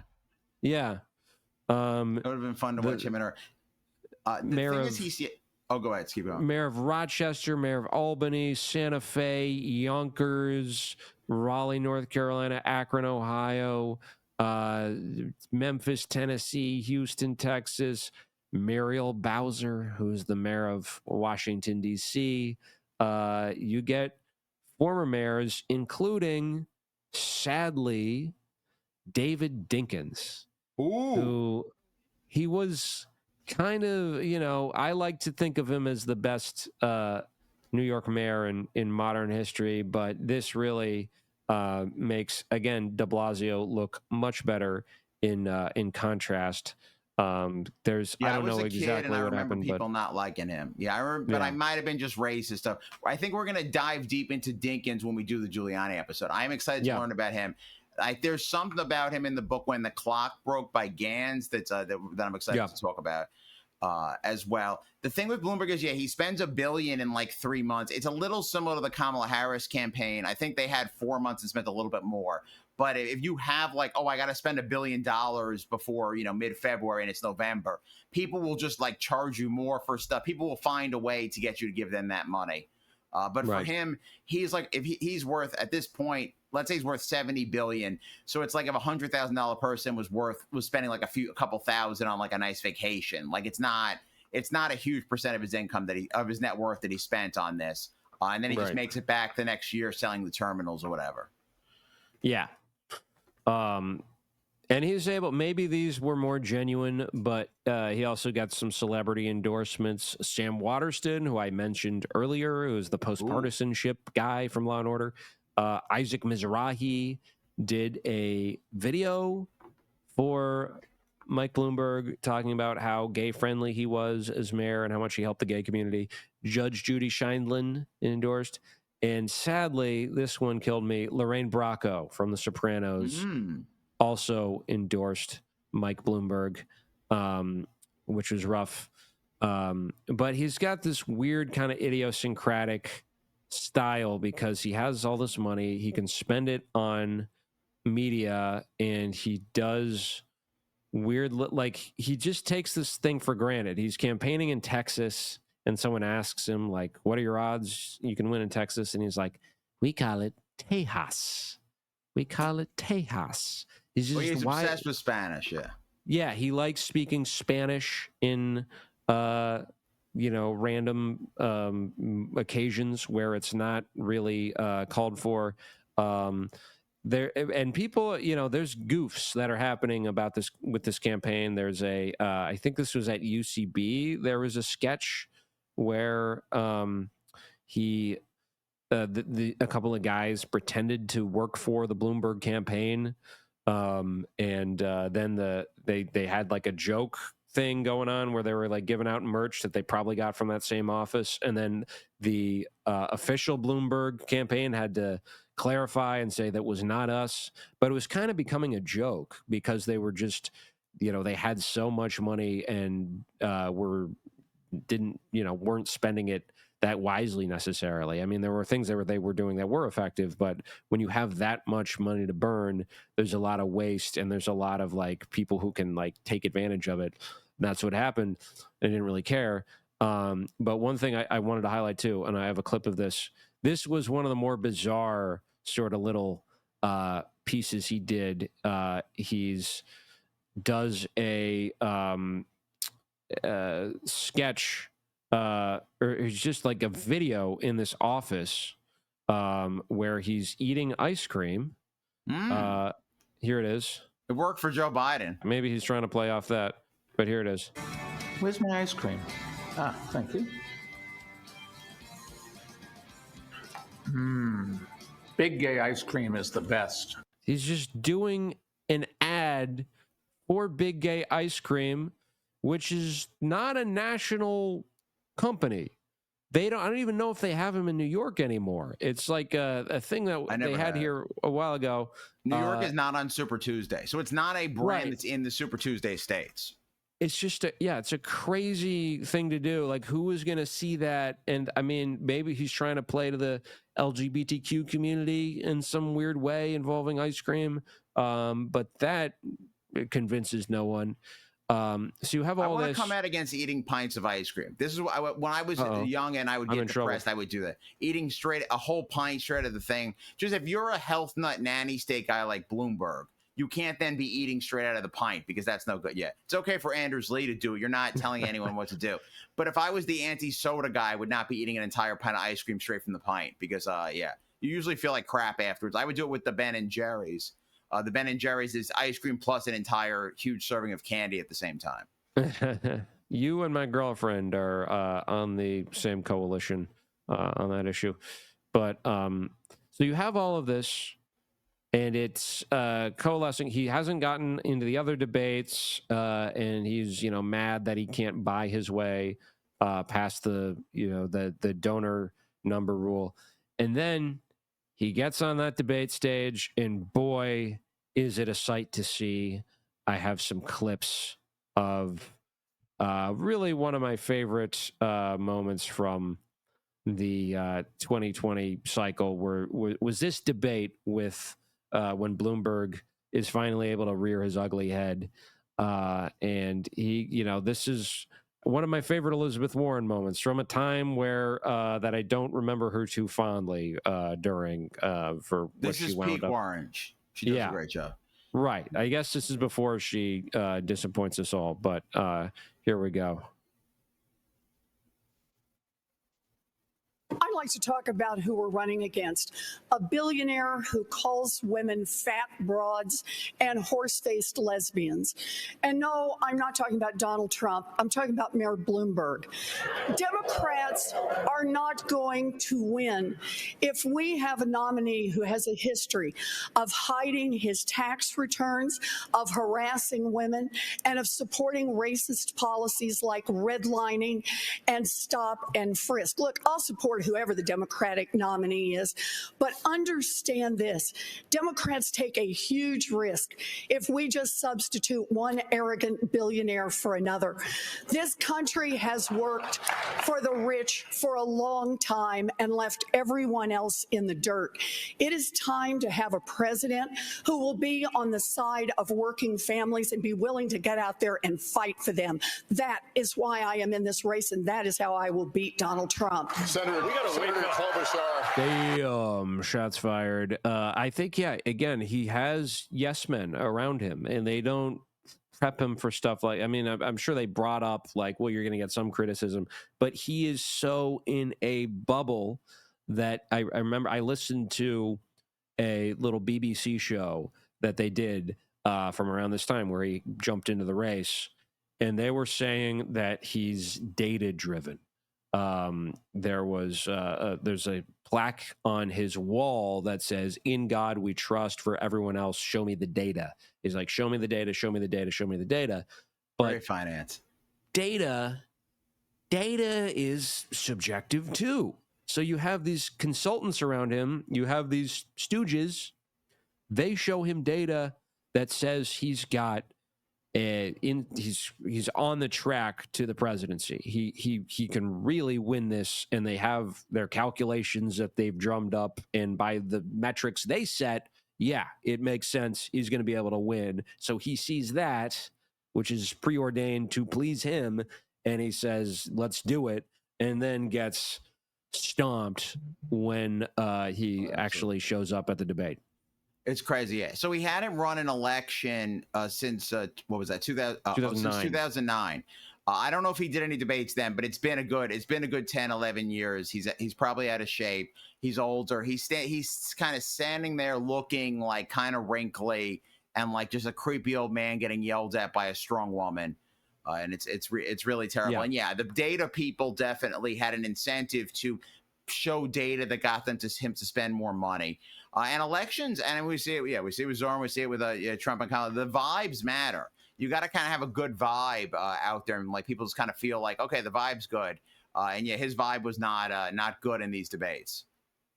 Right.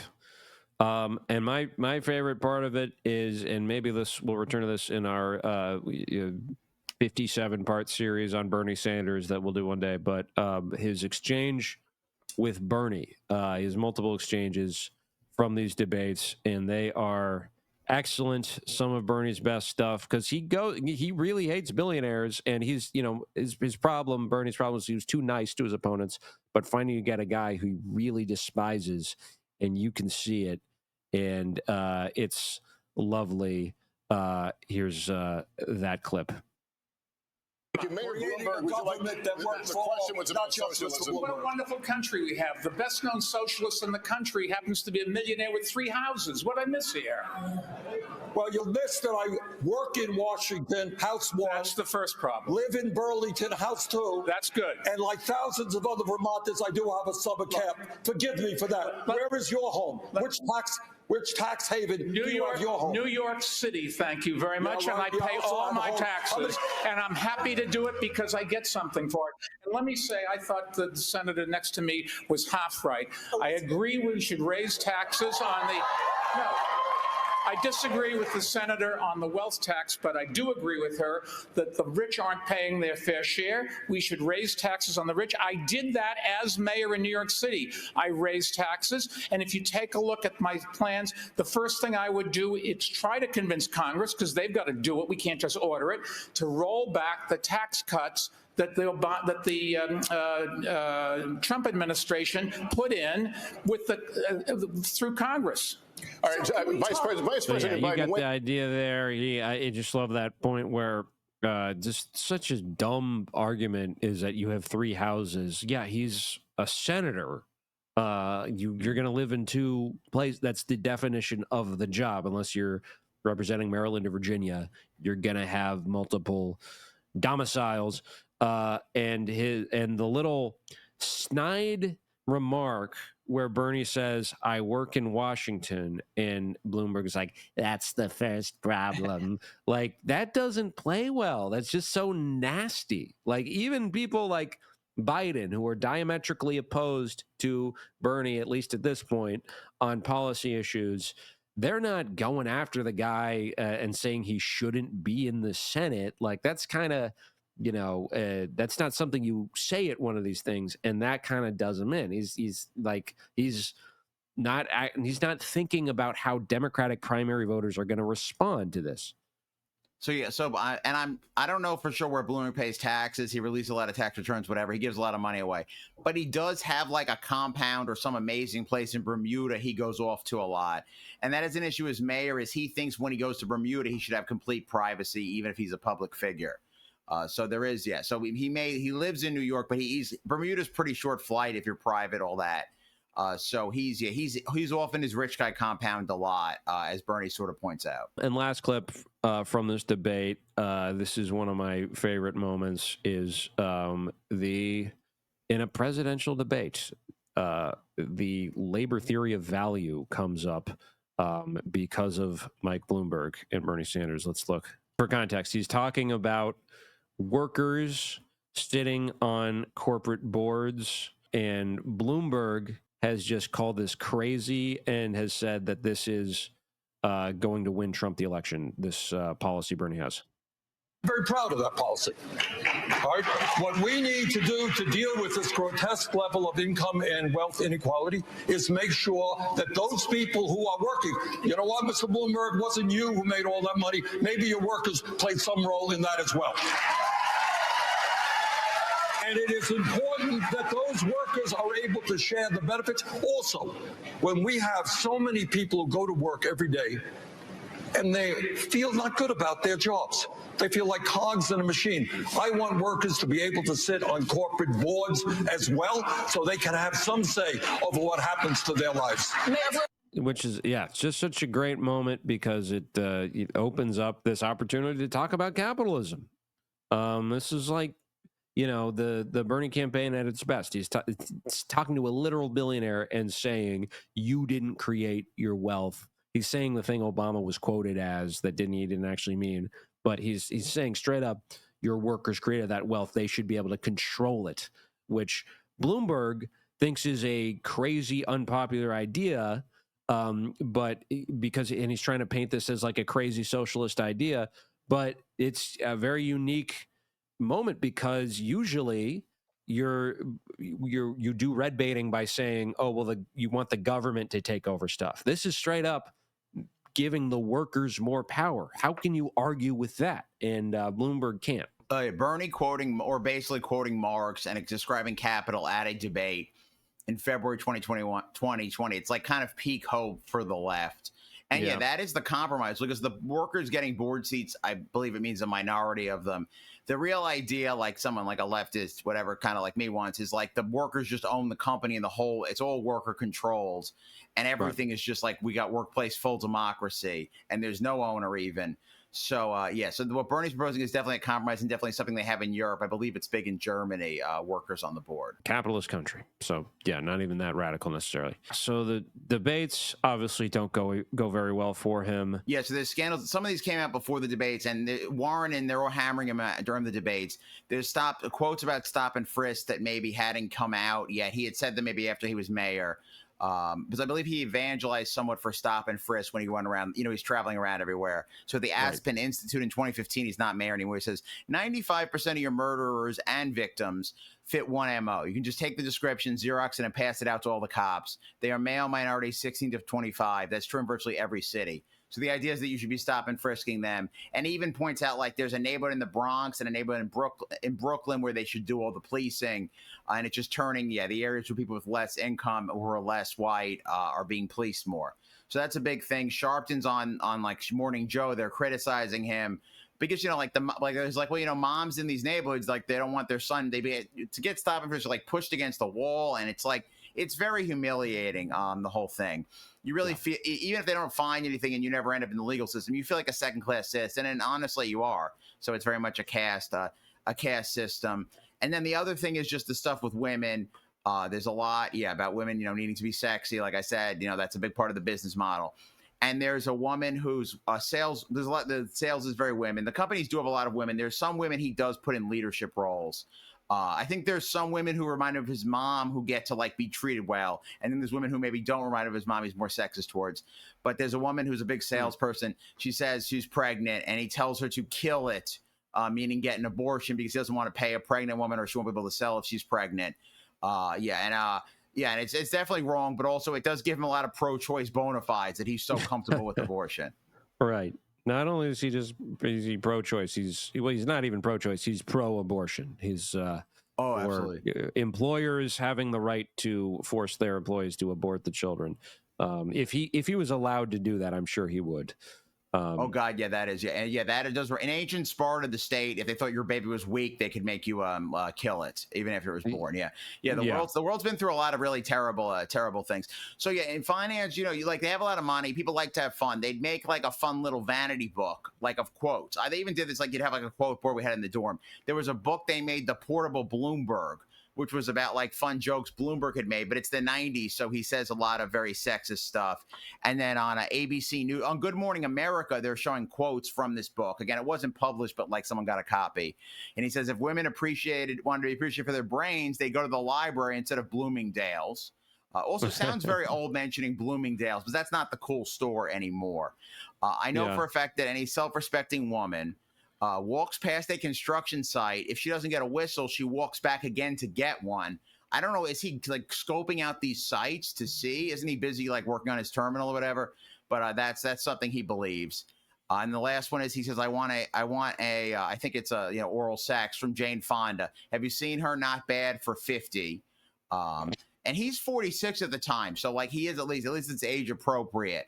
But yeah, it doesn't make him look good. And Jane Fonda is definitely a left-leaning hero. And he has policy where his female employees all have to sign NDAs. And Warren is asking him, you have the right to release them from the NDAs. And he's like, well, no, I can't do that. which is a lie. Like he could easily, if he wanted to, release them from the NDAs and let them talk about what it was like to work for him.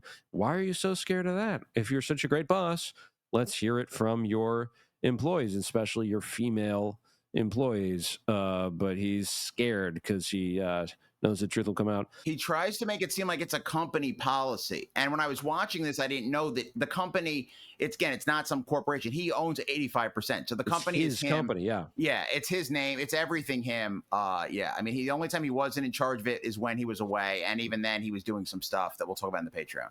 Let me see if I can find it here. There's a great ad he has, which is just While you're looking peak for that, comedy. No, I have it here. Okay, perfect. Bernie, the reason he gets into the race is because Bernie Sanders is surging, and he can't. I mean, this is a nightmare for Mike Bloomberg to have that guy as president. So he feels a responsibility to get involved. And one of the obviously one of the knocks against Bernie unfairly was that he had an army of trolls. His online supporters were raving lunatics, which that part is true, but that we were, disproportionately harassing people, which is was found to be objectively false. But they found a bunch of tweets from Bernie supporters, including one from a friend of the show, and they released this ridiculous ad that I'm gonna play for folks here. This is from early 2020.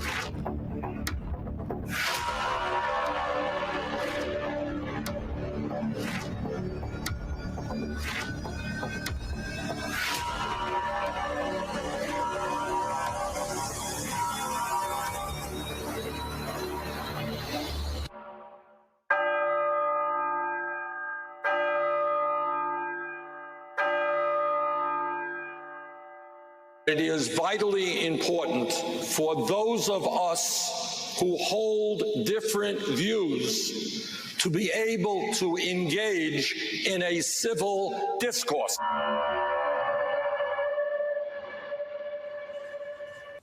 I mean, there's a Jake Flores tweet in here somewhere that I'm. Oh, that's what there it is. I couldn't see. Here it is. If you have said the word Bernie bro on this website in the last 4 years, you give 1 red cent to this sexist, racist Bloomberg motherfucker. You should stick your head in the toilet and log the fuck off. Like, why is this in a presidential campaign? Why are you talking about people's tweets? It's especially bizarre in retrospect because now, this is the problem. This is widely accepted now. Even Democrats admit the problem is we get caught up in people's tweets, and we gotta have a little more resilience. You can't get dogged down by online MAGA people or anybody else. I've met a lot of people who, I've seen their tweets first, and then they're like so much nicer than their tweets. There's definitely a lot of people I've met. Yeah, I'm not saying Jake Flores is one of them, but he's certainly a good candidate. But he's a very nice person when you talk to him. And the idea that it was disproportionate is absurd. There were Bloomberg supporters. Look at the people who are speaking out now against Zoran. They say incredibly unhinged things.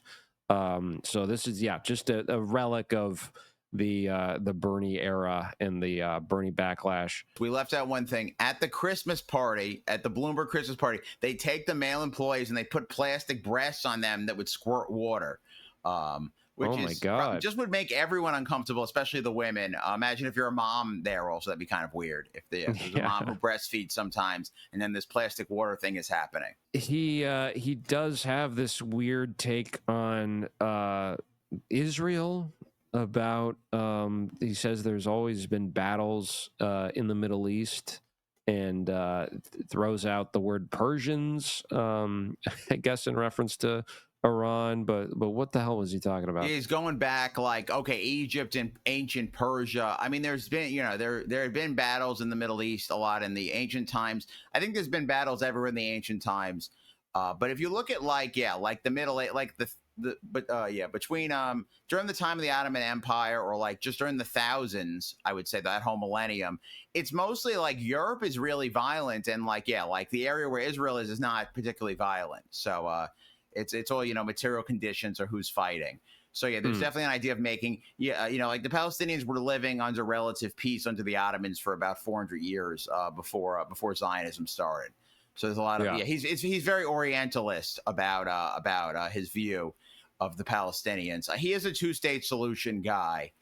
The thing with the two-state solution, it sounds great, but I mean, maybe it sounded right in the 90s, but I mean, there's already apartheid walls, and a lot of terrible operations have happened to Gaza at this point, Operation Cast Lead and stuff. So the two-state stuff really is impossible by this point. So he's still really stuck in the 90s with Israel. And he's bragging at this debate about blowing $20 million to help elect Democrats, and that's the reason they flipped the House, is because of his money. And so he's like, that's why you should elect me, just because I'll spend money on making America better.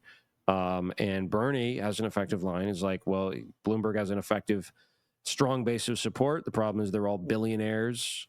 And then some woman in the crowd starts booing and it's unclear who she's booing. There is a Warren moment where she's like, he spent money to take out a progressive senator in Pennsylvania, and maybe it worked. And then he tried to take out a progressive senator in Massachusetts, and it didn't work. And that senator was me. And it's very much channeling Kamala and a nice moment. So they're all really on him. Amy Klobuchar and Peter getting involved too. So there's a lot of everyone's just taking shots at him. And then when he's not had shots against him, he's very much blending into the field as another Biden lane person who's less likable than Pete and maybe less qualified and female than Amy. So he's really just another one in the lane once he gets past the initial will he or won't he enter the race stuff. Yeah, these debates happen fairly close to the voting. He's just throwing as much money as he can as possible to get it in this like small window. He hasn't been campaigning since 2019 like some of these other people. I don't know what that campaign would have been like, but it's just a very short window from the time he introduces himself to the primary electorate to the time they start voting. And by Super Tuesday, he is winning only in American Samoa. There's 14 states on Super Tuesday. I remember doing a show with Alex Patak and Jake Flores, and we were all from Super Tuesday states, which is interesting. Ooh, exciting. Yeah, but he only wins American Samoa and then doesn't get the 15% threshold in many states, which is what you need in order to get proportional delegates. But interestingly, American Samoa is where he wins, and Tulsi is also running, and she is part Samoan. Which is just super embarrassing. Yeah, he beats her. She should have had this. So her finishing second is embarrassing, but it being the only state that he won is also embarrassing. I wonder if he like paid off, because it's a lot of like army bases and stuff. I wonder if he paid off some kind of a general, and that's how he won. I'd like a documentary just on the American Samoa Tulsi versus Michael Bloomberg battle. A big thing is that he's trying to win black voters, because he got a lot of those mayors you mentioned in those cities that are in the Super Tuesday states were black, or the cities with a lot of black people. And those don't drive him to any delegates. None of those mayors is able to really win him any delegates. I don't know if he won any delegates outside of American Samoa. If he did, it's like very little, though. He's really much he wins American Samoa, drops out. That's the kind of the end of his campaign. Right. And so he doesn't last long. He does make a pledge to his staffers that they will get health care through the November general election, because he expects to be the nominee. He thinks he has this in the bag. He's really high on his own supply. So he makes a bold promise that you will continue to have health insurance. And then he changes his mind. And this leads to a lawsuit that doesn't get sorted out until just a month ago, now in 2025, in May of 2025, the New York Times has an article about this campaign, which was at this point from 2 cycles ago. Once he settled it, then he's like, okay, now I freed up the money to help Cuomo. Yeah, right. This guy, so this makes me think it's just a pettiness thing.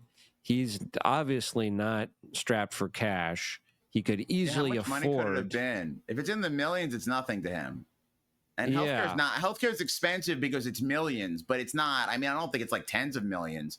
Healthcare for a year for a few people, or even 6 months. Right. It doesn't seem like it would be that much when you're talking about like in billions of dollars versus millions. Right. Per an individual person, what they were owed, according to the lawyer of Nigel O'Bannon, who was a field organizer for Bloomberg, he was owed $90,000. So multiply that by what? At most 100, 200 people.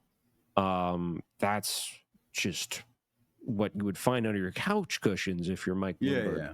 But he doesn't follow through on it, I think, because he's embarrassed by all these stories coming out that people are just like throwing his lit in the trash and smoking weed in their car, which is what a lot of these paid canvassers do, because it's a unique example of the people doing it for free are actually a lot better at it because they actually care about the candidate they're supporting.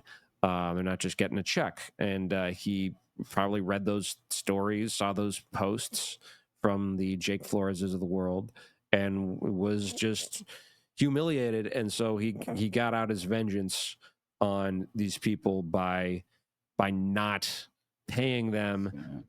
It took 5 years, and there was a possibility that Bloomberg himself would have to sit and be deposed, which would have been something. Oh, yeah, that would have been good. Yeah, but ultimately with the campaign, he runs 171 days worth of time for commercials. But the campaign itself is only like 85 days. So, yeah, it would take you 2 campaign lengths to watch all the commercials, and you definitely wouldn't want to do that. A lot of lies about Bloomberg. There's one that says like a lie, like he built it from a one-room business to like a global empire. But like he built it from he built it with already having developed a lot of stuff. He got 10 million from his finance company. So yeah, really, it wasn't like just some poor guy in a garage. Like he definitely had a lot of legs up when he started the whole thing. And now he is on the hook for paying the money out. It's not clear how it's going to be distributed or how much exactly, but it could be up to $90,000 a person. They thought they were going to get not just insurance; they thought they were going to get checks, through the November election, no matter what happened. And then he just reneged on that.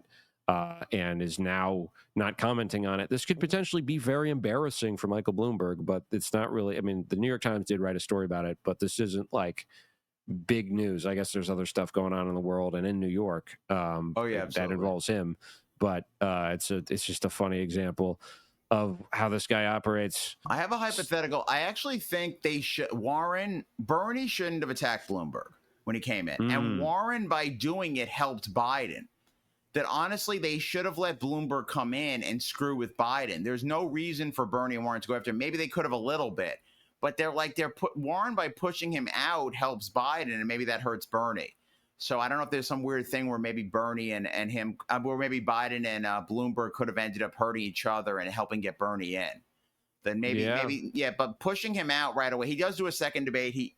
There's some interesting stuff that we might go over, but he maybe does a little bit better. But yeah, Warren just kills him right away. And I don't know that you want to kill people out of your lane this early on because it's not ranked choice or whatever. The strategy is very complicated with all this stuff with the millions of candidates and the weird primaries. I mean, so Bernie and Biden were in different ideological lanes, but they had the same. They were competing over the same voters. The beer track and then the wine track was for Warren. They were for Buttigieg. They were I guess, for Bloomberg. Although I guess he was probably like the $50,000 bottle of champagne track, which is not very many people. So if he had gotten in earlier, I think he would have just shot himself in the foot because he's not good at this. Like he's not good at. He's only won an election before in just period in New York City. He doesn't play outside of New York City. He's like someone like Al Smith. Yes. It can be a difficult place to come up politically because it's unique. What you learn here doesn't translate to other places necessarily. And he had no political background before that. So I feel like he would have just dropped out earlier if he had actually taken the plunge in 2019. But he didn't. He waited it out. But I guess it's possible he could easily keep himself afloat financially. And I could see a scenario actually where he becomes the alternative to Biden. If they continue to raise questions that about Biden's ability to get the ball over the line, as Cory Booker stated, then maybe he becomes the guy. And they're like, well, we have to consolidate again around him. And Bernie, would have. I think one-on-one, Bernie absolutely would have stood a better chance against Michael Bloomberg. Yeah, that is real good. Yeah, that's a good point. Is that everyone dropped out when they ran out of money. If he ran, he wouldn't have dropped out. So I think he would have hung around. The cool thing with having him there early is that then him and de Blasio might be in the same debate. Even with Bernie, and we just it's all just goes so hard on the New York. That would have been really, really fun to see. I even wonder, did de Blasio consider running against him when he ran for the third term? That would have been an interesting counterfactual as well. Well, that's more of a mayor counterfactual. Because you said de Blasio was against it. De Blasio was obviously getting ready to run. That would have been, but he wouldn't put his money where his mouth is. But as we see, running early is really good. Are we ready to talk about him with the campaign for mayor now? As we were prepping for this, and I get texts from people saying Bloomberg has endorsed Cuomo as I'm watching videos of these debates. And Cuomo did call him the last great manager of New York City.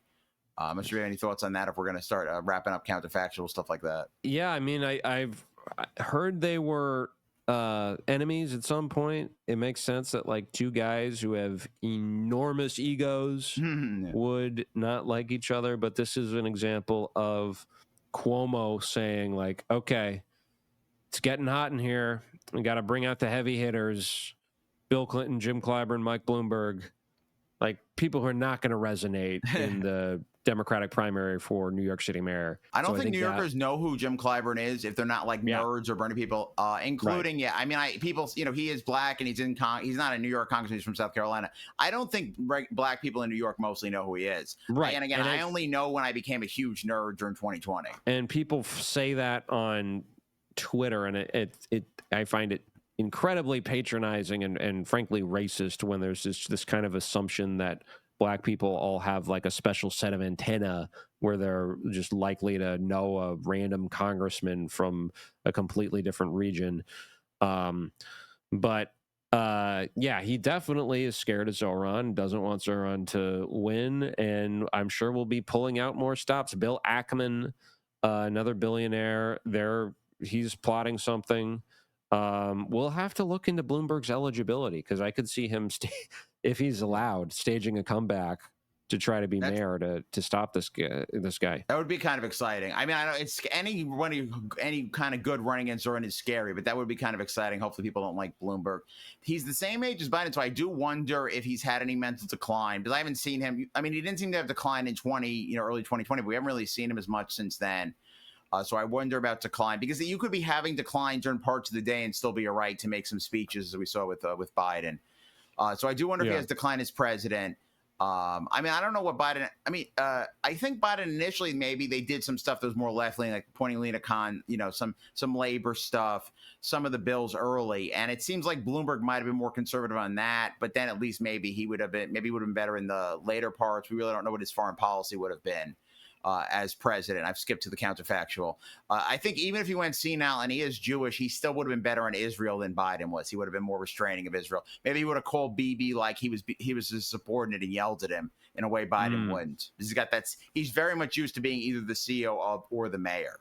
Right. He's never been anything else in a long time. I could definitely see him, especially coming into office during COVID, using his wealth to give people free stuff. So things that he doesn't want the government to provide, he will personally provide as the president, like maybe masks, or if there's like some issue with the vaccine funding mechanism, he'll throw down and get the money out. And I could definitely see him crafting an image as the COVID manager and being the guy who's like, he got us out of COVID, which Biden was really not able to get it together and put forth that message that that the pandemic is over. He tried, but it didn't really work. I think Bloomberg, similar to 9/11, may have been effective at that. But That would I have also been good if okay, so Bloomberg buys the patents on the vaccines and gives them for free all the way in the globe, because there was a whole issue with the patents where it spread in the globe and then like the Delta happened. So maybe Bloomberg buys the patents, gives the vaccines to everyone for free, and we prevent more variants. So maybe he would have done a little better with that. Yeah. I would say Biden didn't seem like a great COVID manager, because I don't know how great he was. It felt like it's great we have the vaccine, but we were basically told to ignore COVID and given less data. And instead of evolving on COVID, we've been kind of told, like, just shut up about COVID. And if you get it, you can complain for a little bit and then forget it again. So right. I don't know if we feel the exact same on COVID, but yeah, I'm very disappointed at how Biden handled COVID. And I had COVID once a year, every year of the Biden administration. So far, I've not had it in the Trump administration. So maybe Trump is good luck, but I'm going to keep masking sometimes to try to prevent it. I think maybe on guns, maybe he actually gets that passed just because he's willing to spend so much money. Maybe he has like a super PAC that like brings school shooting victims to Republican Congress people's houses and has them like basically demands that they sign on. But he'd be going up against the NRA, which is maybe doable. I don't know, but he's good at the bully pulpit. Biden was not that good at the bully pulpit. Even Obama would kind of shy from it. Trump is good at it. Yeah, he was good at he would say something interesting. Yeah, like the soda thing. Like, people care, the soda thing wasn't even that important. It didn't really even happen, whatever. But like people were very excited to talk about that. So he was good at getting people talking about stuff. He definitely. And I think, I guess coming into office with Democratic majority, a slim one at that, you would have had recovery stuff. It would have been some weird, like Wall Street Keynesian recovery where he'll just do like another massive bailout and help the big banks as he promised to do.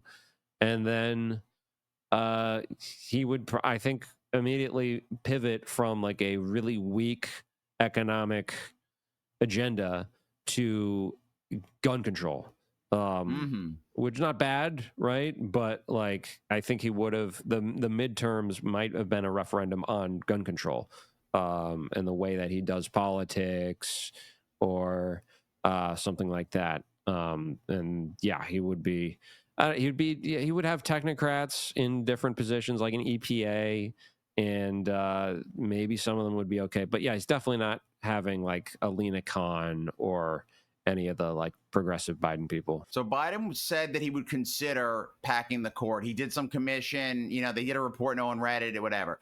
But Bloomberg has that chutzpah to pack the court. So there is, court packing is possible. And that, because abortion got overturned, I assume it would still get overturned if Bloomberg was president, but maybe he comes and packs the court or something. So, I'd like to be in the Bloomberg court packing world with abortion. I don't think, gun control to me, I mean, I'm pro it. I really don't want kids getting shot, whatever. But as a top issue for the whole country, it's not great because you already have so many guns out there that it's like hard. The benefit's hard because there's so many guns. It's a little bit hard to put the toothpaste back in the tube. So as a top issue, something like healthcare is amazing. Could really help people. Climate change is really important. Jobs, economy, whatever, childcare. But if your top thing is gun control, it's kind of hard to show results. So that can be kind of just people yelling at each other. People are very stubborn on that issue, and then not a lot of improvements of material interest. So it's not the greatest top issue. And it absolutely could get ugly if if you want to do a retroactive ban on assault weapons, and you have the fucking federal government rounding them up, like in some of these places in America, like that is not going to go over well. You're going to have little Wacos all over the place. Beto messed up with that. That's what happened. Beto wasn't doing well anyway, whatever. But Beto didn't think it through. See, I think Bloomberg would be too smart to do Waco's, but there's a lot of issues with you got to slowly over time kind of reduce the guns, make things better. We can reduce the shootings, but but just straight gun control being the top thing, we're not going to improve our lives enough. It's not a. I don't necessarily want a gun control presidency. Definitely a climate change presidency would be good because that's happening. It's very hot today. And we need to improve. Yep. Bill Clinton did a gun control presidency and not a climate presidency, and we're living with the consequences. And then Obama did neither. So, Biden, incredibly slight climate president, and no gun control. Really, I think there's maybe one thing that they did after. That may have been anyway. I think there's a bump stocks thing under Trump or Biden. I can't remember yet. No, that's Mike Bloomberg. He's been vanquished.